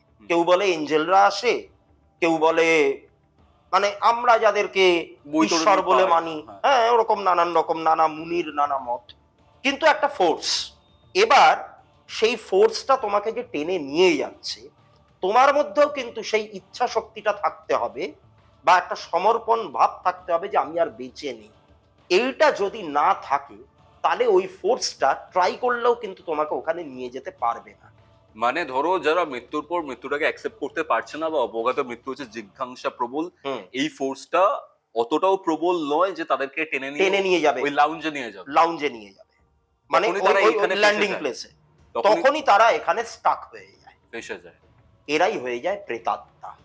আচ্ছা, তো হিলিং প্লেসের পর কি হয়? হিলিং প্লেসের পর মানে হিলিং প্লেসে তো তাদের একটা মানে বলতে পারো চিকিৎসার মতো হওয়ার পর, তারা যখন মানে স্বীকার করে নেয় ব্যাপারটাকে, মৃত্যু হয়েছে, তখন তারা আলটিমেটলি প্রবেশ করে স্পিরিট ওয়ার্ল্ডে। স্পিরিট ওয়ার্ল্ডের ব্যাপারটা জানা গেছে কিছু? হ্যাঁ, স্পিরিট ওয়ার্ল্ডের ব্যাপারটা হচ্ছে, দেখো এখানে আবার তোমার সেই স্বর্গ নরকের কনসেপ্টটা চলে আসবে, যে আমরা ওখানে গিয়ে যেরকম ভাবে ভাববো, আমাদের আশপাশের দুনিয়াটা বা যে জগৎটা ওরকমই তৈরি হয়ে যাবে। এটা খুব সুন্দর বললে। তার মানে এটা কি আমি কনসিডার করতে পারি যে স্বর্গ নরক আমাদের মধ্যেই আছে? আমাদের মধ্যেই আছে। মানে আলাদা করে ঈশ্বর কোনোভাবে স্বর্গ নরক তৈরি করেননি, সেটা নিজের ওপর। দেখো ধর্মে নানান রকম ব্যাপার লেখা থাকবে, এগুলো খানিকটা কি জানো তো, মানে আমার যেটা মনে হয়, মানে মানুষকে একটা সঠিক পথে চালনা করবার জন্য কিছু ভয় দেখানো। হ্যাঁ, যেমন তুমি যদি গরুর পুরাণ যদি তুমি পড়ো, সেখানে আমাদের সনাতন ধর্মের যে নরক যেটাকে আমরা বলি, তার একটা বর্ণনা দেওয়া আছে, যে কি করলে কি হয়, নরকের বিভিন্ন স্তর, বিভিন্ন কক্ষ, ওই তেলে ডিপ ফ্রাই করা, নানান রকম ব্যাপার আছে। শুধু তো ডিপ ফ্রাইং না, আরো নানান রকম জ্বলন্ত কয়লার উপর দিয়ে হেঁটে যেতে হবে, বারবিকিউ বানানো হবে, হ্যাঁ, গাছের পাতাগুলো, অসিপত্র বন বলে একটা কক্ষ আছে, সেখানে গাছের পাতাগুলো খড়গের মতো ধারালো, তুমি হাঁটছো, সেই খড়গ এসে তোমাকে ছেদ করে দিয়ে চলে যাচ্ছে। এবং এরকম মানে তুমি যতই ওখানে আঘাতপ্রাপ্ত হও না কেন, তোমার আবার সেই আঘাতটা অটোমেটিক্যালি হিল হয়ে যাবে। এরকম নানান রকম কথা গরুর পুরাণে লেখা আছে। এবারে ব্যাপারটা হচ্ছে, ওখানে তুমি যদি পড়ো গরুর পুরাণ কখনো, তাহলে তুমি দেখতে পাবে, আমি তো বলবো পড়া উচিত নয়। কেন উচিত নয়? তাহলে ওইটা পড়ে যদি কেউ সিরিয়াসলি নিয়ে নেয় না, তাহলে তার একটা পা ফেলতে গেলেও তাকে 10 বার ভাবতে হবে। তার আচার আচরণ, তার চাল চলনের মধ্যে একটা জড়তা চলে আসবে। ওইভাবে তো আর সাধারণ মানুষ ভাবতে পারে না, বাঁচতে পারে না। এই যে আমি তোমার সঙ্গে যখন কথা বলছি, আমাদের তো মুড ফ্লাকচুয়েট হয়, সবসময় তো মানুষের সমান মেজাজ থাকে না। তুমি দিনের একটা টাইমে একরকম, বেলা 12টার সময় তোমার একটুখানি নানান রকম টেনশন তোমার মাথায় চলে আসছে, তখন তুমি আর এক রকম, সন্ধ্যা 6টার সময় তুমি আবার আর এক রকম। কিন্তু গরুর পুরাণ যদি তুমি পড়ো, ওটা বলছে তোমার সকাল 6টা থেকে রাত্রি 12টা অবধি তোমাকে সেম ওয়েতে বিহেভ করতে হবে। সেটা কি সম্ভব? একদমই সম্ভব না। মানে স্পিরিট ওয়ার্ল্ডে ঢুকে গেলে ওটাই স্বর্গ, ওটাই নরক। আমাদের চিন্তার উপর বেস করে আশপাশটা, আমাদের পরিবেশটা ম্যানিফেস্টেড হবে। আচ্ছা আচ্ছা, ওকে ওকে, ঠিক আছে। আমি যদি ওখানে হিংসা সবসময়, আমি যদি মানে হিলিং প্লেস থেকেও আমাকে সারানো গেল না, আমি সেই আগের ধ্যান ধারণা নিয়ে বসে রইলাম, তাহলে আমি সেইগুলোই দেখবো। বুঝতে পারছি। আমি সেইগুলোই দেখবো যাদের সাথে রাগ অশান্তি ঝগড়া হয়েছিল, আমি যদি ভুলতে না পারি। বলা হচ্ছে যে স্পিরিট ওয়ার্ল্ডে গেলে দেখা যাবে যে আমি তাদের সাথেই তখনও ঝগড়া করে যাচ্ছি। স্পিরিট ওয়ার্ল্ডে তো তুমি ঢুকলে, ঢোকবার পর সেটা হচ্ছে একটা, বলতে পারো মানে আমার যেটা পড়ে মনে হলো যে একটা বিরাট বড় শিক্ষা প্রতিষ্ঠানের মতো, আচ্ছা। বিরাট বড় একটা শিক্ষা প্রতিষ্ঠানের মতো জায়গাটা। তুমি যাওয়ার পর তোমার আবার কিন্তু তোমার যে পূর্ববর্তী যে জন্মগুলো, তাতে তুমি কি করেছো না করেছো, এবং যেই জন্মটাকে বর্তমানে তুমি ছেড়ে স্পিরিট ওয়ার্ল্ডে এলে, তোমার সব মেমোরি গুলো কিন্তু আবার ফিরে আসবে।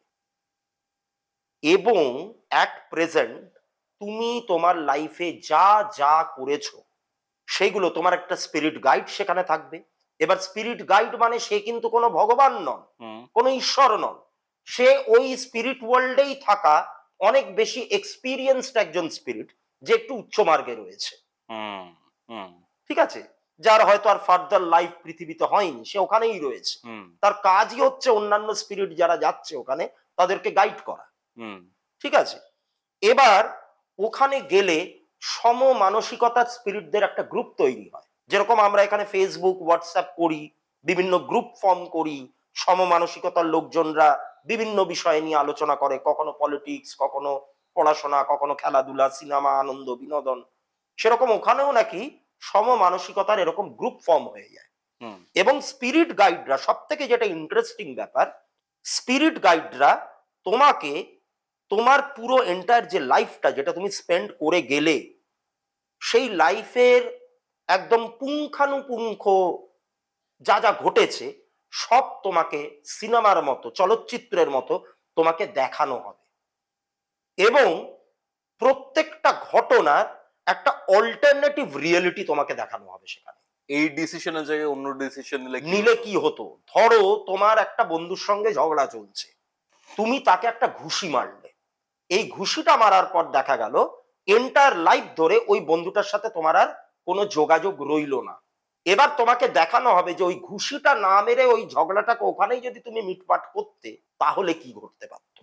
বিশাল ইন্টারেস্টিং ব্যাপারটা, বিশাল ইন্টারেস্টিং। এবং তুমি যা যা করেছো এন্টায়ার লাইফ ধরে, কোনটা ঠিক কোনটা ভুল, কোনো পানিশমেন্ট কিন্তু তোমাকে দেওয়া হচ্ছে না, তোমাকে শুধু দেখানো হচ্ছে তোমার যা কর্ম সারা জীবন ধরে যেটা তুমি করে গেছো, তার উপরে বেস করে এবার তোমাকে চুজ করতে হবে, তোমাকেই চুজ করতে হবে যে তুমি নেক্সট লাইফে সেটা কিভাবে প্রায়শ্চিত্ত করবে। ধরো আমি একটা সামান্য এক্সাম্পল দিচ্ছি, একজন লোক সে স্পিরিট ওয়ার্ল্ডে গেছে, সেই লোকটা একজন মানে কি বলবো, একজন দুষ্কৃতী ছিল বলতে পারো। সে বহু লোকের ক্ষতি করেছে, শারীরিকভাবে ক্ষতি করেছে। সে যখন স্পিরিট ওয়ার্ল্ডে গেল, তাকে যখন দেখানো হলো এই যে ঘটনাগুলো ঘটলো, তাকে বলা হলো যে তুমি নেক্সট লাইফে তুমি এই যে যেগুলো করলে, তোমাকে এইটার মাধ্যমে প্রায়শ্চিত্ত করতে হবে, তুমি কি করবে। সে হয়তো বলল যে ঠিক আছে, আমি বহু মানুষের ক্ষতি তো করেছি, তাহলে আমি নেক্সট লাইফে শারীরিক ক্ষতি করেছি, তাহলে আমি নেক্সট লাইফে সবাইকে হিল করব। সে হয়তো একজন চিকিৎসক হল। মারাত্মক ব্যাপারটা এরকম, ঠিক আছে। এবং ওই বইটাতে বলা হচ্ছে যে আমরা যখন ধরো কোন একটা অজানা অচেনা জায়গায় যাই, তার জন্য তো আমরা একটা বিপুল পরিমাণে একটা প্রিপারেশন নিই, একটা জোগাড় যন্ত্র করতে থাকি। ধরো আমরা বেড়াতে যাব, পাহাড়ে বেড়াতে যাব, আমরা কি করি, 2 মাস 3 মাস আগে থেকেই ব্যাকপ্যাক করতে শুরু করি, কেনাকাটি শুরু করি। তো সেরকমই বলা হচ্ছে যে এই স্পিরিট ওয়ার্ল্ডে যাওয়ার আগেও আমাদের কিন্তু মনে মনে একটা প্রিপারেশন নিতে হবে। ওটা হচ্ছে একটা শিক্ষা প্রতিষ্ঠান, জীবনটা হচ্ছে একটা ছুটি। ওকে ওকে। তুমি যখন স্কুলে পড়তে, স্কুলেই তো বেশিরভাগ সময়টা তোমাকে কাটাতে হতো, স্কুল লাইফ। গরমের ছুটি, পুজোর ছুটি, এখন তো তাও পুজোর ছুটি অনেক কমে গেছে, শীতের ছুটি, এই 3টে ছুটি আমরা পেতাম। এবার ছুটির টাইমে তোমাদেরকে কি করতো, হোমওয়ার্ক দিত, হলিডে হোমওয়ার্ক, বাড়িতে করার জন্য কাজ। এবার আমরা সারাটা ছুটি কি পড়লাম কি পড়লাম না, স্কুলে যাওয়ার পরে টিচাররা জিজ্ঞাসা করতেন। খুবই ডিফারেন্ট এই কনসেপ্টটা, আর খুব ইন্টারেস্টিং। তাহলে দেবদীপ দা, এই স্পিরিট ওয়ার্ল্ড আর কি বলা হচ্ছে, এই মানে আর কি জানা গেছে স্পিরিট ওয়ার্ল্ড? এরকম আরো অনেক ব্যাপার আছে। নানান রকম ভাবে তাদেরকে, হ্যাঁ মানে জর্ডান বলে ছেলেটির কি হলো? সে ওই স্পিরিট ওয়ার্ল্ডেই রয়েছে। স্পিরিট ওয়ার্ল্ড থেকে এরকম ভাবে কেউ আমাদের ওয়ার্ল্ডে আসতে পারে? হ্যাঁ মানে পরবর্তী জন্মে তো আসেই। এমনি অ্যাস্ট্রাল বডি নিয়ে? হ্যাঁ হ্যাঁ হ্যাঁ, সেটাও শেখানো হয়। আচ্ছা। মানে এই জগৎ থেকে কেউ যদি তাদেরকে সামন করে হুম। বা প্ল্যানচেটের মাধ্যমে যদি ডাকি বা তাদের সাথে যোগ স্থাপন করার চেষ্টা করে, কিভাবে আমরা তাদের ডাকে সাড়া দেব সেটাও স্পিরিট ওয়ার্ল্ডে শেখানো হয়। এখানে আমি না একটা কনসেপ্ট আনছি একটু। হুম একটা, আমি আমার নিজের পডকাস্টেও বলেছি বা শুনেওছি, আমার কনসেপ্ট একটু চেঞ্জ হলো আজকে। হুম হুম এখানে কেসটা কি, যে সাপোজ কেউ একটা ট্র্যাপড হয়ে রয়েছে আমাদের ওয়ার্ল্ডে, হুম সে জিজ্ঞাসা পরায়ণ, হুম তার মধ্যে অনেক সুপ্ত বাসনা, অতৃপ্ত ইচ্ছা রয়েছে। হুম তার সেই জিজ্ঞাসাটা ফ্যামিলি মেম্বার্সরা যতটা তাকে ক্লোজ মনে করছে বা কিছু মনে করছে, হুম তার থেকে তার জিজ্ঞাসাটা প্রবল। তো অনেক বেশি, মৃত্যুর অনেক পরে বেশি। ধরো আমি যদি ফেভার চাই তার থেকে কোনোভাবে, যে কোনো ফেভার চাইছি, বা আমার মনে হচ্ছে তো আমার কাছাকাছি রয়েছে আমার ফ্যামিলি মেম্বারের একজন, হুম ভগবান না করুক কেউ মারা গেল হুম। টাচুট, এবার সে হয়তো মুক্তি পেল না, স্পিরিট ওয়ার্ল্ডে যেতে পারলো না, সে আমাদের এই রিয়েলমের মধ্যেই ঘোরাফেরা করছে, হুম তখন যদি তাকে আমি আপনজন কনসিডার করি, তখন আমি কেস খাবো, কারণ তার সেই জিজ্ঞাসাটা প্রবল থাকবে। প্রবল। বাট যে স্পিরিট ওয়ার্ল্ডে চলে গেছে অ্যাকর্ডিং টু হুম, হুম। তোমার কনসেপ্ট, তাকে যদি আমরা ডাকি বা তার ফেভার যদি আমরা কোনোভাবে পাই, কারণ সে হিল হয়ে একটা ম্যাচিওর সোলে কনভার্ট হয়েছে মেবি, কনভার্ট হয়েছে, হ্যাঁ তো ঠিক। তারা অনেক ক্ষেত্রে কি, তারা অনেক ক্ষেত্রে তো হেল্প করতে পারে, তো হেল্প করতে পারে, তোমাকে প্রপার Guidance গাইডেন্স is- কিছু দিতে পারে। Exactly. হুম আর এই কারণেই হয়তো অনেক ক্ষেত্রে জানা যায় বা শোনা যায়, বা আমি যে পডকাস্ট হুম, করছি হুম, সেখানেও, হুম, হুম।